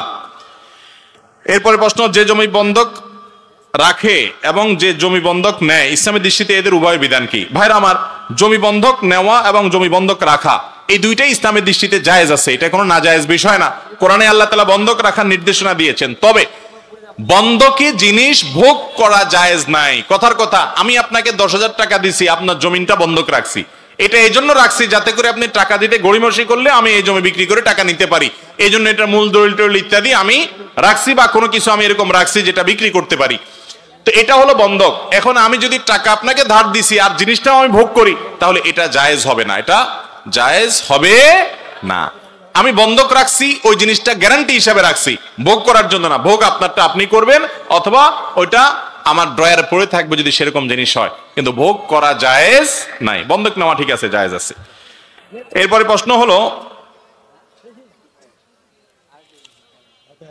সালাতের আগে নিয়ত পড়তে হবে কিনা? যে কোনো ইবাদত নিয়ত ছাড়া হবে না। ইন্নামাল আমালু বিন্নিয়াত, সমস্ত আমল নির্ভর করে কিসের উপরে? নিয়তের উপরে। নিয়ত ছাড়া কোনো আমল হবে না। কিন্তু তাই বলে নিয়ত পড়া এক জিনিস আর নিয়ত করা আরেক জিনিস। নিয়ত করা এক জিনিস, নিয়ত বলা আরেক জিনিস। নাওয়াইতুয়ান, এটা হলো নিয়ত বলা। নিয়ত মূলত বলা হয় মনের ইচ্ছাকে। নিয়ত বলা হয় কাকে? আপনি কোন নামাজ পড়ছেন, আপনার মনে যদি সেই ইচ্ছা থাকে যে আমি এখন ফজরের নামাজ পড়তেছি, তাহলে আপনার ভিতরে নিয়ত আছে, যথেষ্ট। ইচ্ছা করা এটা মনের কাজ, মুখের কাজ না। অতএব মুখে নাওয়াইতুয়ান পড়ার কোনো প্রয়োজন আমরা মনে মনে ইচ্ছা পোষণ করবো যে আমি কি ইবাদত করতেছি, কোন নামাজ পড়তেছি, ওইটাই যথেষ্ট ইনশাআল্লাহ। এরপরে প্রশ্ন হলো, পানি পান করার সময় বাম হাতে গ্লাস ধরে ডান হাতে লাগিয়ে পানি পান করা যাবে কিনা এবং পানি পান করার সঠিক নিয়ম জানতে চাই। ভাইরা আমার, আমরা অনেকেই পানি পান করার সময় দেখা যায় খেতে গিয়ে আমাদের ডান হাতে অনেক কিছু লেগে যায়, খাবার টাবার, ভাত তরকারি, তখন আমরা বাম হাতে বোতলটা নিয়ে আপনার গ্লাসটা নিয়ে ডান হাতে এরকম করে লাগায় পানি পান করি। অনেক ওলামায়ে কেরাম বলেছেন ডাইরেক্ট তো বাম হাতে হলো না, দুই হাত লাগছে, এটা বাম হাতে, শুধু বাম হাতে খাওয়া না জায়েজ। নবী সাল্লাল্লাহু আলাইহি সাল্লাম এক ব্যক্তিকে বলেছেন, কুল বিয়ামিনিকা, তুমি ডান দিক থেকে খাও, ডান হাতে খাও। বাম হাতে খাওয়া এটা সুন্নাহর খেলাফ কাজ। তো এই জন্য দুই হাত তো লাগাইছেন আপনি, ডাইরেক্ট বাম হাত হয় না, অনেক এটা জায়েজ বলেন। কিন্তু সবচেয়ে ভালো হয় আপনি যখন পানি পান করবেন আঙ্গুল চেটে খেয়ে তারপরে আপনি ডান হাত দিয়ে সরাসরি খাবেন, এটা হলো সবচাইতে উত্তম এবং সরাসরি হাদিসের উপরে আমল। কথা কি বুঝাতে পারছি? এরপরে প্রশ্ন হলো, মেয়েরা মাথার খোপা উঁচু করে বাঁধে, এভাবে বাঁধা যাবে কিনা? হাদিসে ওটের পিঠের মতো উঁচা করে চুল বাঁধতে নিষেধ করা হয়েছে মেয়েদেরকে, বিশেষ করে বাহিরে যখন যাবে, কারণ এটা পর্দার খেলাফ হয় এবং আরো নানা কারণে হাদিসে এটি নিষিদ্ধ। তবে বাসা বাড়িতে শুধু স্বামীকে নিজের সৌন্দর্য প্রদর্শন করার জন্য বা একান্তে যখন থাকে তখন এটা হতে পারে, কিন্তু বাহিরে এরকম চুল বাঁধা হাদিসে নিষিদ্ধ মেয়েদের জন্য। দাড়ি রাখার সঠিক নিয়ম কি? চিপের দুই পাশে কেটে সাইজ করা যাবে কিনা? ভাই, দাড়ি এই যে চোয়ালের যে হাড্ডি আছে, হাড্ডির উপরে যে পশম আসে সবগুলোই দাড়ি, এগুলো সবগুলো রাখতে হবে। এদিকে চাইচা এখানে সামান্য একটু রাখলেন, আছে না অনেকে রাখে, এই স্টাইলি দাড়ি রাখলে সুন্নাহ আদায় হবে, নবী সাল্লাল্লাহু আলাইহি ওয়াসাল্লামের নির্দেশ ওয়াজিব আদায় হবে না। দাড়িকে লম্বা করতে হবে, আফুল্লুহা আর খুল্লুহা, নবী সাল্লাল্লাহু আলাইহি ওয়াসাল্লাম দাড়িকে লম্বা করতে বলেছেন। কেউ যদি একটু ছোট করে তাহলে সেক্ষেত্রে এক মুষ্টির নিচে যদি হয় সেটা তো জায়েজ হওয়ার কোনো রাস্তাই নেই। অনেক সাহাবায়ে কেরাম এক মুষ্টির পরের অংশটা কেটেছেন, সেখান থেকে উলামায়ে কেরাম এক মুষ্টির পরে লম্বা হলে সেটাকে কাটাকে জায়েজ বলেছেন, যদিও অনেক উলামায়ে কেরাম সেটাও নিষেধ করেন, কারণ নবী সাল্লাল্লাহু আলাইহি ওয়াসাল্লাম বলেছেন লম্বা করো, আর খুল্লুহা লোহা আফুল্লুহা, তোমরা দাড়িকে ছেড়ে দাও, দাড়িকে লম্বা করো। এই জন্য দাড়ি একদিক থেকে চাইছে আরেক দিকে একটু রেখে দিলেন, ফ্রেঞ্চ কাটিং, এটা সেটা ভূতের মতো, এগুলা জায়েজ নাই, এগুলা মুসলমানের দাড়ি না। যে কোনো শুভ কাজের শুরুতে অথবা কোনো বিপদ আপদে বাসা মিলাদ করা যাবে কিনা? একটু আগেই তো মিলাদের কথা বললাম। ভাইরা আমার, যে কোনো বিপদ আপদে আমাদের নবীজি দোয়া শিখাইছেন। কি শিখাইছেন? লা ইলাহা ইল্লা আনতা সুবহানাকা ইন্নী কুনতু মিনাজ জালিমিন। বেশি বেশি পড়েন, বিপদ দূর হয়ে যাবে। দুরূদ শরীফ পড়েন, বিপদ দূর হবে। ইস্তিগফার পড়েন, বিপদ দূর হবে। দান সাদকা করেন, বিপদ দূর হবে। নামাজে দাঁড়ায় যান, কানা ইযা হাযাবাহু আমরুন ফাযা ইলাস সালাহ। নবীজির কোনো বিপদ আসলে, সমস্যা হলে, কোনো পেরেশানি আসলে নামাজে দাঁড়ায় যাইতেন। তাহলে আপনি নামাজে দাঁড়ায় যান, বিপদ দূর হবে। দান সাদকা করেন, বিপদ দূর হবে। দুরূদ শরীফ পড়েন, বিপদ দূর হবে। ইস্তিগফার পড়েন, বিপদ দূর হবে। দোয়া ইউনুস পড়েন, বিপদ দূর হবে। আল্লাহর কাছে দুই হাত তুলে দোয়া করেন, বিপদ দূর হয়ে যাবে। সেটা না করে আপনি মিলাদ পড়েন। দেখেন ভাইরা আমার, নবীজি সাল্লাল্লাহু আলাইহি সাল্লাম মানুষকে আমল শিখাইতেন। এখন আমরা দেখা যায় অনেক সময় অনেক হুজুর আছেন যে আপনি তার কাছে গেলে বলে আসো তাবিজ লিখে দিব, মানে আমার হাতে থাক জিনিসটা, হারাই গেলে আবার আসবা, আর মিলাদ পড়ে দেব, তাহলে তুমি একা একা পারবা না, আমার দিয়ে করাইতে হবে, কিছু আমারও ইনকাম হইল। অথচ নবী সাল্লাল্লাহু আলাইহি সাল্লামের কাছে বিপদ নিয়ে কেউ আসলে উনি আমল শিখিয়ে দিতেন, যে আমল করো তোমার বিপদ দূর হয়ে যাবে, তুমি নিজেই করো নিজেরটা। কথা কি বুঝাতে পারছি? এই জন্য বিপদ আপদ আসলে মিলাদ না, কি করতে হবে? আমল করতে হবে। এরপরে প্রশ্ন হলো, মাজারে ভালো কিছু লাভের আশায় গরু ছাগল ইত্যাদি দেওয়া যাবে কিনা? ভালো কিছু লাভের আশায় যদি মাজারে দেন, তাহলে মাজারে যারা থাকে আশেপাশে ফকির ফাকরা নামধারী, ওদের বিজনেস হবে। এটাতে আল্লাহ খুশি হবেন না। মান্নত করলে আল্লাহর নামে করতে হবে। কার নামে করতে হবে? আল্লাহর নামে মান্নত করতে হবে। কোন মাজারে মান্নত করা যাবে? মাজারে মান্নত করলে গুনাহ হবে, শিরক হবে। মানত হবে আল্লাহর জন্য। গরিব মানুষকে আপনি মানত করে দান করলেন যে আল্লাহ আমি গরিবকে দিব, ভালো একটা কাজে দিব। মাজার এটা ভালো কাজ কি ভাই? মাজারে যিনি শুয়ে আছেন উনি যদি নেককার মানুষ হন, এখন টাকা দিলে কি ওনার কবরে যাবে? সেটা উপরের ভণ্ড যেগুলা কবর ব্যবসায়ী আছে ওরা খাবে বসে বসে, ঠিক না? ঠিক। তো আপনার লাভটা কি? ওদেরকে খাওয়াইলে লাভটা কি? অনেক সময় দেখা যায় এই জাতীয় মাজারে যেগুলা বসে থাকে এদের বেশিরভাগ গাঞ্জা খায়। তো আপনি ওখানে টাকা দেওয়া মানে গাঞ্জার টাকা সরবরাহ করা, এটার কোনো যুক্তি আছে? আপনি যদি দানই করতে চান তাহলে কোনো গরিব মানুষকে দিবেন, কোনো মসজিদ মাদ্রাসা দিবেন, ওই মাজারে দেওয়ার কোনো কারণ নাই, এটা জায়েজ হবে না, বরং সওয়াবের পরিবর্তে আরো গুনাহ হবে। এরপরে প্রশ্ন হলো, মৃত মানুষের ফটো মোবাইল অথবা প্রিন্ট করে স্মৃতি হিসাবে রাখা যাবে কিনা? প্রিন্ট করে স্মৃতি হিসাবে রাখবেন না। কোনো কারণে প্রিন্ট হয়ে গেছে, সেটা রেখে দিয়েছেন এভিডেন্স আকারে, কোথাও দরকার হতে পারে সেজন্য, সেটা ভিন্ন কথা। আর মোবাইলে যদি থাকে, প্রিন্ট করার আগ পর্যন্ত সেটা জায়েজ হতে পারে। তাসবিহ দানায় তাসবিহ গণনা করা যাবে কিনা? আপনি যত তাসবিহ গণনা করবেন, এগুলো আঙ্গুলে গণনা করা হলো সবচেয়ে উত্তম। নবী করিম সাল্লাল্লাহু আলাইহি ওয়াসাল্লাম আঙ্গুলে গণনা করার জন্য উৎসাহিত করেছেন, এবং এগুলো কিয়ামতের ময়দানে জলজল করে জ্বলবে, হাদিসে আসছে, সাক্ষ্য দিবে। এজন্য আঙ্গুলে গণনা করা হলো উত্তম। তাসবিহতে গণনা করা জায়েজ, আর উত্তম হলো, সুন্নাহ হলো কিসে গণনা করা? আঙ্গুলে গণনা করা।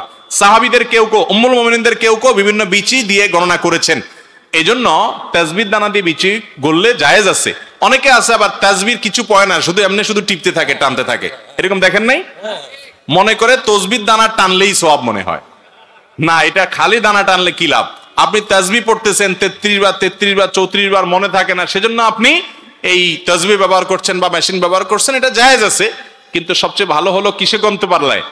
আঙ্গুলে গুনতে পারলে। এরপরে প্রশ্ন হলো, ওযু করার সঠিক নিয়ম কি? সহিহ হাদিস মতে একটু দেখিয়ে দিবেন। আলহামদুলিল্লাহ, ওযু করার নিয়ম তো আপনারা বেশিরভাগ মানুষ জানেন। প্রথমে 2 হাতের কবজি 3 বার পানি নিয়ে ধৌত করবেন। এরপরে 1 কোষ পানি নিয়ে কুলি করবেন। অনেক উলামা ইকরাম কুলি আর নাকের পানি একসঙ্গে করতে, নাকে পানি একসঙ্গে দিতে বলছেন, যে একটু দিয়ে কুলি করে আর একটু দিয়ে নাক দিয়ে টান দিবেন। আর অনেক উলামা ইকরাম, বিশেষ করে উলামায়ে আহনাফ, এটাকে আলাদা করে, অর্থাৎ কুলি করবেন 3 বার, এরপর নাকে পানি আলাদা দিতে বলেছেন। তো যাই হোক, কুলি করবেন। কুলি করার সময় গড়গড়া করে যত ভালো করে পারেন কুলি করবেন, এবং মেসওয়াক করবেন। কি করবেন? ওযুতে মেসওয়াক, এটা হারায় যাওয়া সুন্নাত, এটা আমরা বেশিরভাগ মানুষ করি না এখন, অথচ গুরুত্বপূর্ণ সুন্নাত। নবী সাল্লাল্লাহু আলাইহি ওয়াসাল্লাম বলেছেন, যদি তোমাদের কষ্ট না হতো এটাকে আবশ্যক করে দিতাম, প্রত্যেক ওযুর সময় মেসওয়াক করা, এজন্য মেসওয়াক করবেন। এরপরে নাকে পানি দিবেন। নাকে পানি দিয়ে হালকা একটু টান দিয়ে তারপর নাকেরে আবার ঝেড়ে পরিষ্কার করবেন। তাহলে একটু হলো পানি দেওয়া, আর হলো ঝেড়ে পরিষ্কার করা। এটা অনেকে করেন না, একটু ভালো করে করবেন। কারণ হাদিসে আসছে, বিশেষ করে নাকের এই যে বাঁশির ভিতরে শয়তানের অবস্থান থাকে, এই জন্য নাকে একবারে জোরে টান দিলে তো নাকের তালুতে উঠে যাবে, কষ্ট হবে, ওইরকম না, হালকা যতটুকু সম্ভব বা যতটুকু হাতের ভিতরে নাক ডুবায় পানি ভিতরে দেওয়া যায়, এরপরে নাক পরিষ্কার করবেন। যাই হোক, এরপরে কুলি নাকের পানি শেষ, মুখ ধোবেন একেবারে মাথার এই যে এরিয়া আছে, চুলের গোড়া সেগুলা, আর কানের লতি, এই থুতনি পর্যন্ত, পুরো বর্ডারের সব জায়গায় যাতে পানি লাগে। পানি অপচয় করবেন না, টেপ ছেড়ে রাখবেন না। ওযুতে পানিটা নিয়ে এরপরে ভালো করে ধুয়ে 2 হাতে ডলবেন, যাতে শুকনা না থাকে। এরপরে ডান হাত কনুই সহ, শীতের সময় বিশেষ করে এই কনুর দিকে অনেক সময় শুকনা থাকে, এদিকে অনেক সময় শুকনা থাকে, শুধু এরকম পানি দিয়ে চলে গেলেন, ওযু অনেক সময় হয় না। এই জন্য ভালো করে কি করতে হবে? ডলতে হবে, বিশেষ করে শীতের সময়। এরপরে মাথা মাসা, ভিজা হাত দিয়ে পুরা মাথা মাসে করবেন, সাথে এই কানও নাসে করবেন। মাথা মাসের জন্য এইভাবে সুন্নাত হলো, এইভাবে টান দিবেন, হাতের এই অংশ ব্যবহার হবে, গোড়ার অংশ বাদ থাকবে।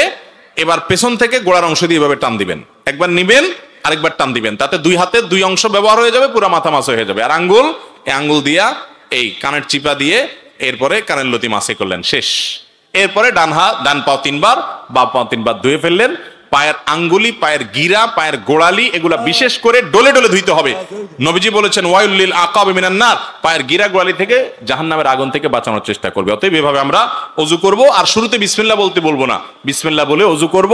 ওযুর শেষে কালিমায়ে শাহাদা পড়ব, আশহাদু আল্লা ইলাহা ইল্লাল্লাহু ওয়াহদাহু লা শারীকা লাহু ওয়া আশহাদু আন্না মুহাম্মাদান আবদুহু ওয়া রাসূলুহু আল্লাহুম্মা জাআলনি মিনাত তাওয়াবিন ওয়া জাআলনি মিনাল মুতাতাহহিরিন। উত্তম রূপে ওযু করার পর যদি কেউ কালিমায়ে শাহাদা পাঠ করে, নবী আলাইহিস সালাম বলেছেন, জান্নাতের 8টা দরজার যে কোনোটা দিয়ে প্রবেশ করার অধিকার তার হয়ে যায়।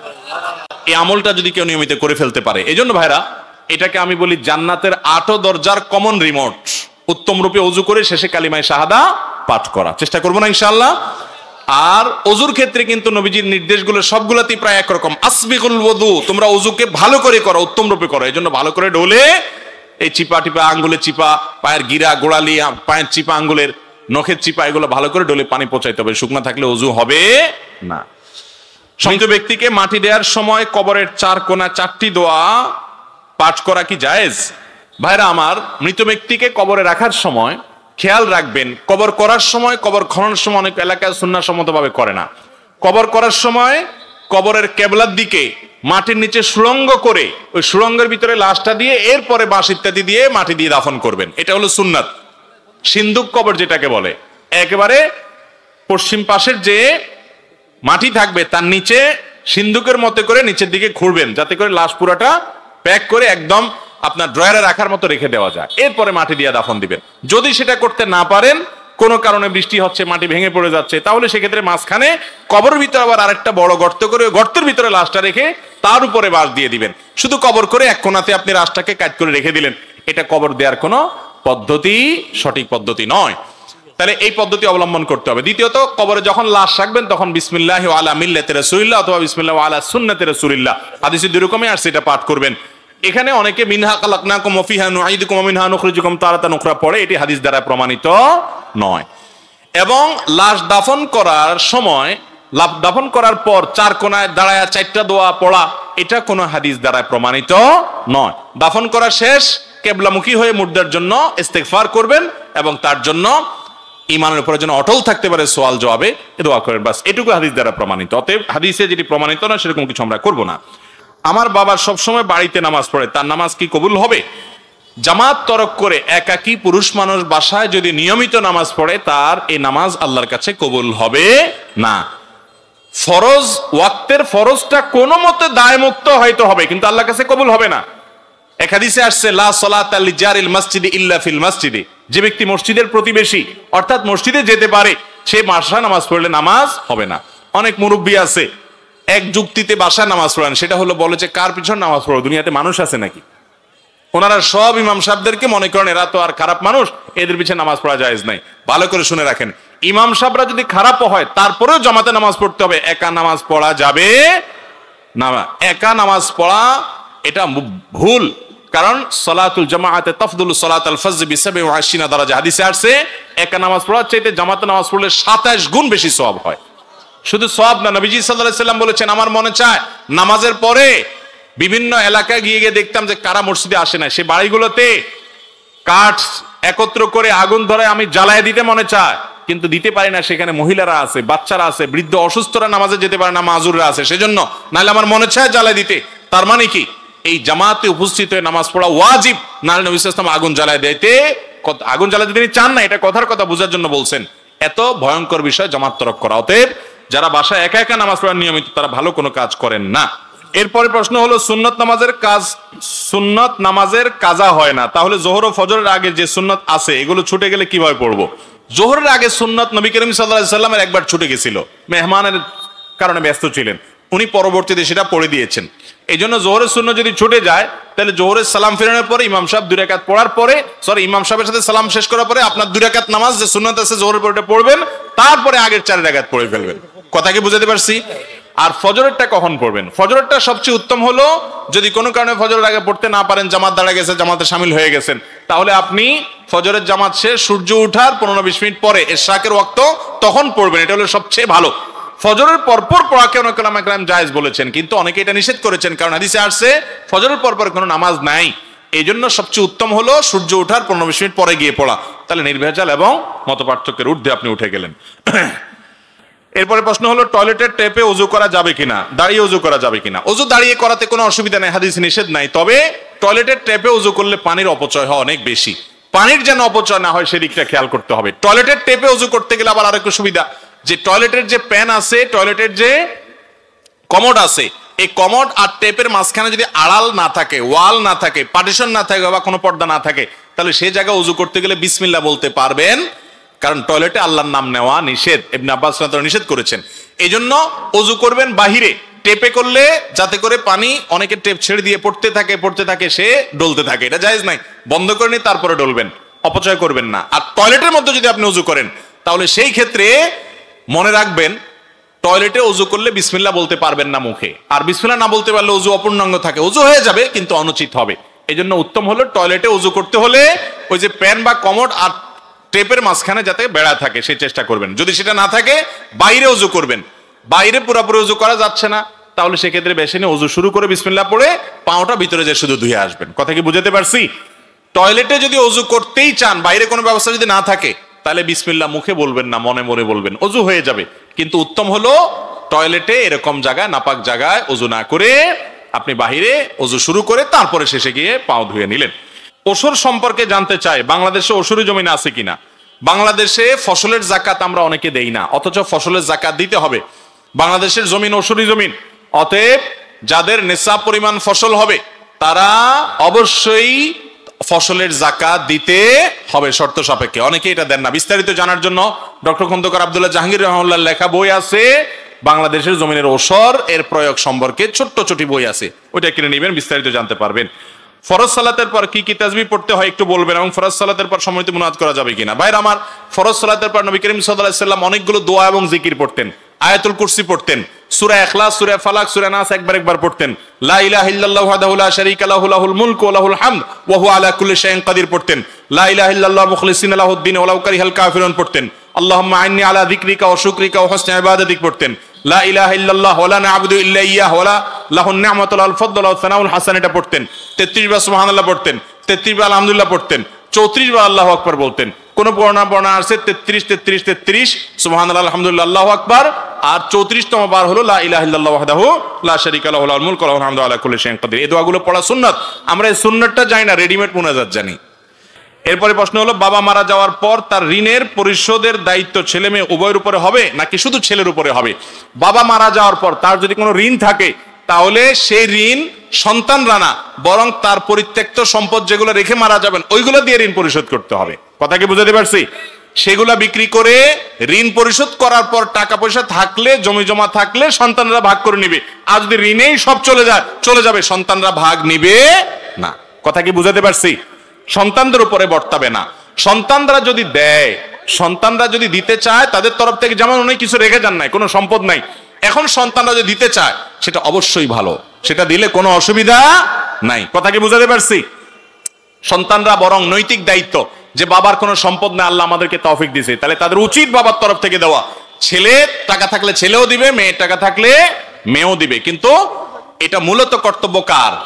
সম্পদটা হলো বাবা মার। ভাইরা আমার, আর 3টা প্রশ্ন আছে। ইমামের পিছনে আল্লাহু আকবার তাকবীর না বললে নামাজ হবে কি না বলবেন? ইমামের পিছনে কেউ যদি প্রথম তাকবীর না বলে, আল্লাহু আকবার তাকবীরে তাহরিমা, তাহলে তার নামাজ হবে না। কারণ তাকবীরে তাহরিমা দাঁড়ায় পড়া ফরজ। তাকবীরে তাহরিমা কি? অনেকে আছে ইমাম সাহেব রুকুতে আছে, দৌড় দিয়ে এসে রুকুতে চলে যায়, আছে না? তাকবীরে তাহরিমা বলে না, তাদের নামাজ হবে না। দাঁড়ায় তাকবীরে তাহরিমা বলতে হবে, এরপর রুকুতে যেতে হবে। রুকুর তাকবীর যেটা, ওটা সুন্নত, ওটা না পড়লেও নামাজ হয়ে যাবে। কিন্তু প্রথম তাকবীরে তাহরিমা ওটা কি? ফরজ। তাহলিলুহা তাকবীর, হাদিসে আসছে নামাজ শুরু হয় তাকবীর দ্বারা। এরপরে প্রশ্ন হলো, ইমামের কেরাত সহি না হলে তার পিছনে নামাজ শুদ্ধ হবে কিনা? ইমামের কেরাত যদি এত ভুল হয় যে ভুলের কারণে লাহানে জলি হয়, বড় ধরনের ভুল হয়, তাহলে তার পিছনে নামাজ হবে না। অর্থ বিকৃত হয়ে গেলে তার পিছনে নামাজ হবে না, জায়েজ হবে না। এরপর প্রশ্ন হলো, বিশ্বকাপ ফুটবল খেলা দেখা যাবে কিনা? ভাইরা আমার, বিশ্বকাপ ফুটবল অথবা এই জাতীয় যে সমস্ত আয়োজনগুলো আপনারা টেলিভিশনের পর্দায় কিংবা মোবাইল ইত্যাদিতে দেখেন, প্রথম কথা হলো, এই খেলায় যারা অংশগ্রহণ করে তারা যে হাফ প্যান্ট পরে খেলাধুলা করে, এর ফলশ্রুতিতে তাদের রান দেখা যায় কি যায় না? আর জমহুর এবং সংখ্যাগরিষ্ঠ সারা বিশ্বের স্কলারদের মত হলো, রান এটা মানুষের সতরের অংশ, এই সতর ঢাকা ফরজ, সতর ঢাকা। আর শরীরের যে অংশ ঢাকা ফরজ, সে অংশের দিকে তাকানো হারাম। সে অংশের দিকে তাকানো কি? তাহলে এই খেলা দেখতে হলে সে অংশ দেখা লাগে কি লাগে না? লাগে। এক। দ্বিতীয়ত হলো, এই তথাকথিত বিশ্বকাপ খেলা দেখার জন্য আপনি যখন টেলিভিশনে কোনো পর্দার দিকে চোখ রাখেন, তখন কি শুধুমাত্র এই খেলাই আসে নাকি খেলার সাথে অখেলা আরো বেশি আসে? আসে কি আসে না? সেখানে অশ্লীল নানান দৃশ্য চোখে পড়ে কি পড়ে না? আপনি কি ওই দৃশ্য আসার সঙ্গে সঙ্গে চোখটাকে সরায় রেখে আবার খেলা আসলে তখন দেখবেন, এরকম কোনো সুযোগ আছে? নাই। প্রতি মুহূর্তে মুহূর্তে হয়। এইভাবে এই খেলা দেখা সম্ভব যে আমি একবারও হারামের দিকে তাকাবো না, আমি নিজেকে বাঁচায় রাখবো, শুধু আমি খেলাটাই দেখবো, এভাবে দেখার কোনো সুযোগ আছে? নাই। তো যেদিকে তাকালে হারাম করতে, হারামে লিপ্ত হতে বাধ্য হয়, সেদিকে তাকানো হারাম, সেদিকে তাকানো কি জায়েজ নাই। তৃতীয়ত, এই খেলা দেখতে গেলে মিউজিক শোনা লাগে না লাগে না? শুধু লাগে না, বরং বড় অংশ জুড়ে, বিভিন্ন বড় অংশ জুড়ে অ্যাডভার্টাইজের নামে, নানা নামে বিভিন্ন হারাম জিনিস আসে নাকি আসে না। এর পাশাপাশি আজকাল আমাদের দেশে বড় বড় পর্দায় যে খেলা হয়ে থাকে, বিভিন্ন জায়গা মোড়ে মোড়ে খেলা হয়ে থাকে, মিডিয়াগুলো যুবকদের মধ্যে, তরুণদের মধ্যে যে উন্মাদনা সৃষ্টি করেছে, এই উন্মাদনা এবং যুবকদের মধ্যে এই যে আসক্তি তৈরি করা হচ্ছে, এর পেছনে নানামুখী জুয়ার বিজনেস আজকাল প্রতিষ্ঠিত হয়ে যাচ্ছে। কোন দল জিতবে এটার উপরে বাজি ধরা হয়। এই বাজি ধরার জন্য নিজের জমানো সমস্ত টাকা, বাবা মা থেকে, স্বামী তার স্ত্রী থেকে, স্ত্রী তার স্বামী থেকে, বিভিন্ন জায়গা থেকে টাকা এনে বাজি ধরে। এই বাজি ধরে মানুষ ফতুর হয়ে যাবে।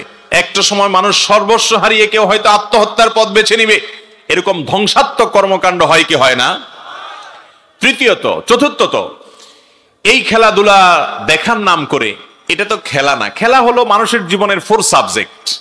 ইসলামের দৃষ্টিতে খেলা হলো মানুষের জীবনের 4 সাবজেক্ট। মানুষ আল্লাহর কাছে যেতে হবে, সেজন্য ভালো কাজ করবে, নামাজ রোজা করবে। মানুষ দুনিয়াতে বেঁচে থাকতে হলে, ইবাদত বন্দেগী করতে হলে তার হালাল টাকা পয়সার দরকারের জন্য সে উপায় উপার্জন করবে, সে পড়ালেখা করবে। এগুলো মানুষের জীবনের মূল পার্ট। এর পাশাপাশি অবসর সময় একটু চিত্ত বিনোদন, খেলাধুলা, একটু শারীরিক কসরত, মানসিক রিফ্রেশমেন্টেরও দরকার আছে। এই জন্য খেলাধুলাটা হলো 4 সাবজেক্ট। ভাত এবং তরকারির সাথে সালাদ যেরকম, খেলাটা হলো সেরকম। এখন আজকাল আমাদের অনেকের কাছে খেলাটাই হয়ে গেছে প্রধান সাবজেক্ট, ঠিক না ঠিক? তার ফেসবুক জুড়ে খেলা ছাড়া আর কিচ্ছু নেই।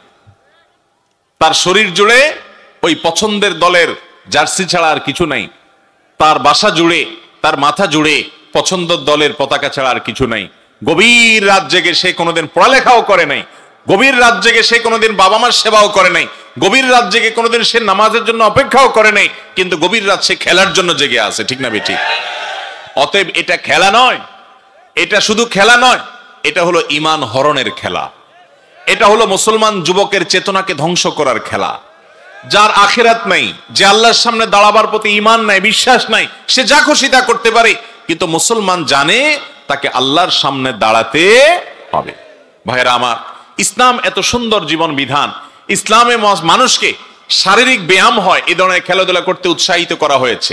আপনি দৌড়াদৌড়ির প্রতিযোগিতা করেন, আপনি সতর যাতে উন্মুক্ত না থাকে সেভাবে 3/4 প্যান্ট ইত্যাদি পরে আপনি হাডুডু খেলেন।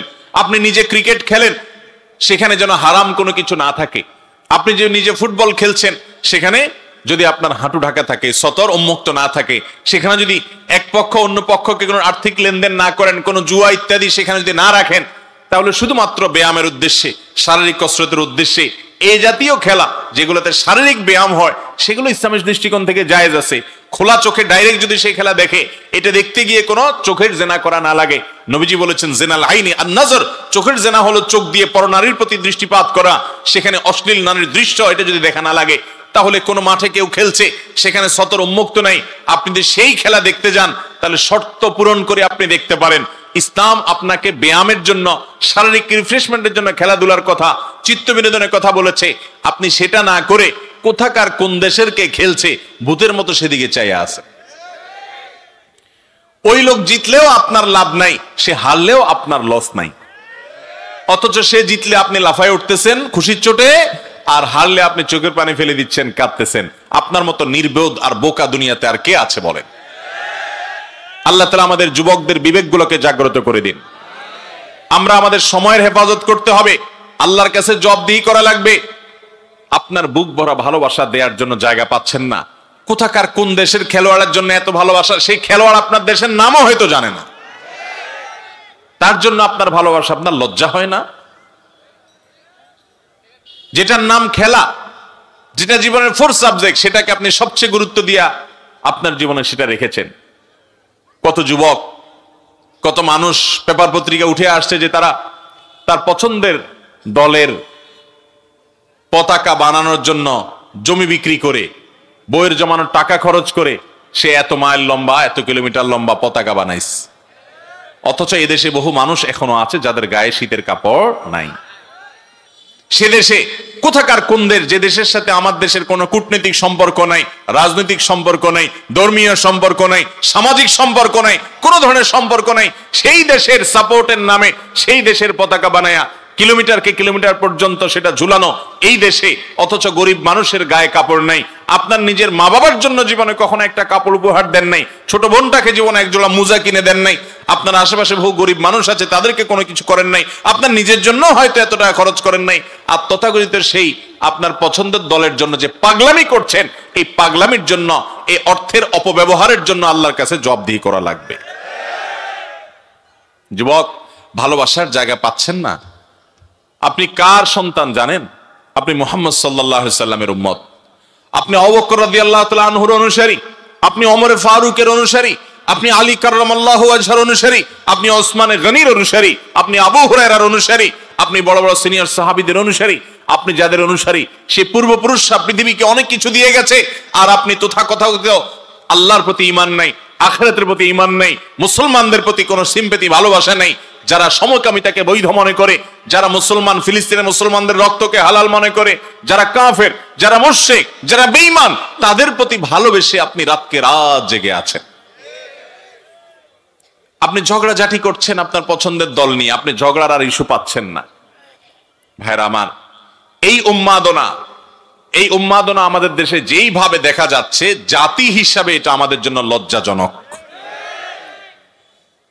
যেসব দেশ সরাসরি ফুটবলে এই বিশ্বকাপে অংশগ্রহণ করছে, যা দেখেন ওই দেশের মানুষের মধ্যে এত উন্মাদনা, পাগলামি নাই।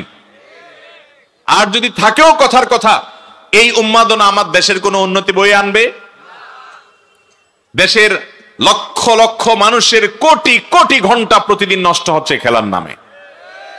এটা কি দেশের জন্য ভালো না খারাপ?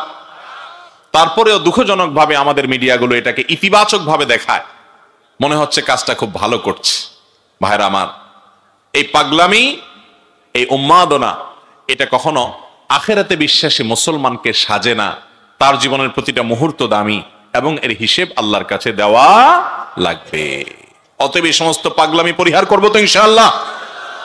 ঝেড়ে ফেলে দিয়ে আপনি বাস্তববাদী হন। আপনি নিজেকে খেলার প্রতি খুব বেশি আসক্ত, খেলার খোঁজ খবর রাখেন, সেজন্য অনেক পয়সা কড়ি খরচ করেন, রাত জাগেন, আপনি মনে করেন আপনি ক্রীড়ামোদী। আপনি কিসের ক্রীড়ামোদী? আপনি বসে বসে রাত জেগে খেলা দেখলে আপনার স্বাস্থ্য আরো ধ্বংস হবে।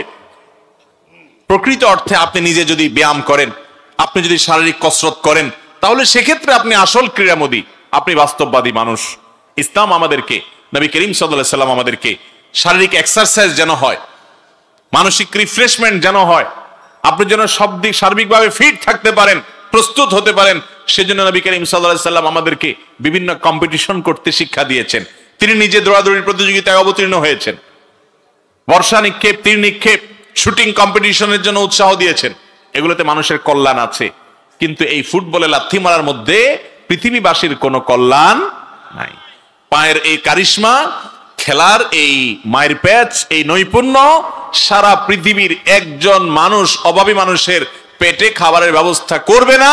কিন্তু যারা খেলছে, এই খেলাকে কেন্দ্র করে দুনিয়ার বড় বড় ব্যবসা প্রতিষ্ঠানগুলোর যে ব্যবসা আছে, সেটা ঠিকই চাঙ্গা হবে। আমরা শুধু কলুর বলদের মধ্যে লাফাইয়ে গেলাম। আমাদের আখিরাত তো নাই, দুনিয়ারও কোনো লাভ এখানে। আল্লাহ তাআলা আমাদেরকে বুঝার তৌফিক দান করুন। অতএব বিশ্বকাপ ফুটবল খেলা দেখতে গিয়ে আপনি চোখের গুনাহ করতে হবে।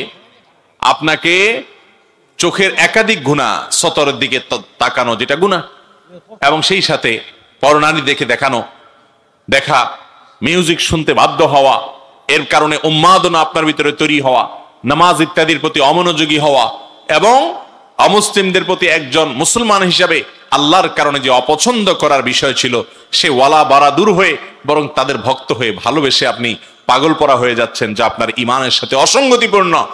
এই সব কারণে এই খেলাধুলা, এইভাবে আসক্তির সাথে যে দেখা হচ্ছে, পর্দায় যে দেখা হচ্ছে, বিশ্বকাপের আয়োজনগুলো দেখা কোনো মুসলমানের জন্য ইসলামের দৃষ্টিকোণ থেকে জায়েজ নয়, জায়েজ নয়, জায়েজ নয়। আল্লাহ তাআলা আমাদেরকে বুঝার তৌফিক দান করুন। এরপরে প্রশ্ন এগুলো মোটামুটি উত্তর দেওয়া হয়েছে, আলহামদুলিল্লাহ, জাযাকুমুল্লাহ খায়ের। ভাইরা আমার, অনেকগুলো প্রশ্ন আরো আছে, কিন্তু আমরা জানি যে মাদ্রাসার তরফ থেকে মাহফিলের আয়োজন করা হয়েছে, এই মাদ্রাসার ভবন নির্মাণ করা দরকার। এই ভবন নির্মাণের জন্য যে অর্থ সহায়তা করা দরকার, সব জায়গায় ভালো করে মনোযোগ দিয়ে শুনেন, সব জায়গায় দানের সমান সওয়াব না। এই মাহফিলে দান করলে যে সওয়াব হবে, ওই মাদ্রাসা ভবনের জন্য দান করলে এক সওয়াব হবে না। আসমান জমিন পার্থক্য। আমাদের দেশের মানুষ এটা বুঝে না। ওইটা হলো সদকায়ে জারিয়া। সদকায়ে জারিয়া বুঝেন? ওই বিল্ডিং যতদিন থাকবে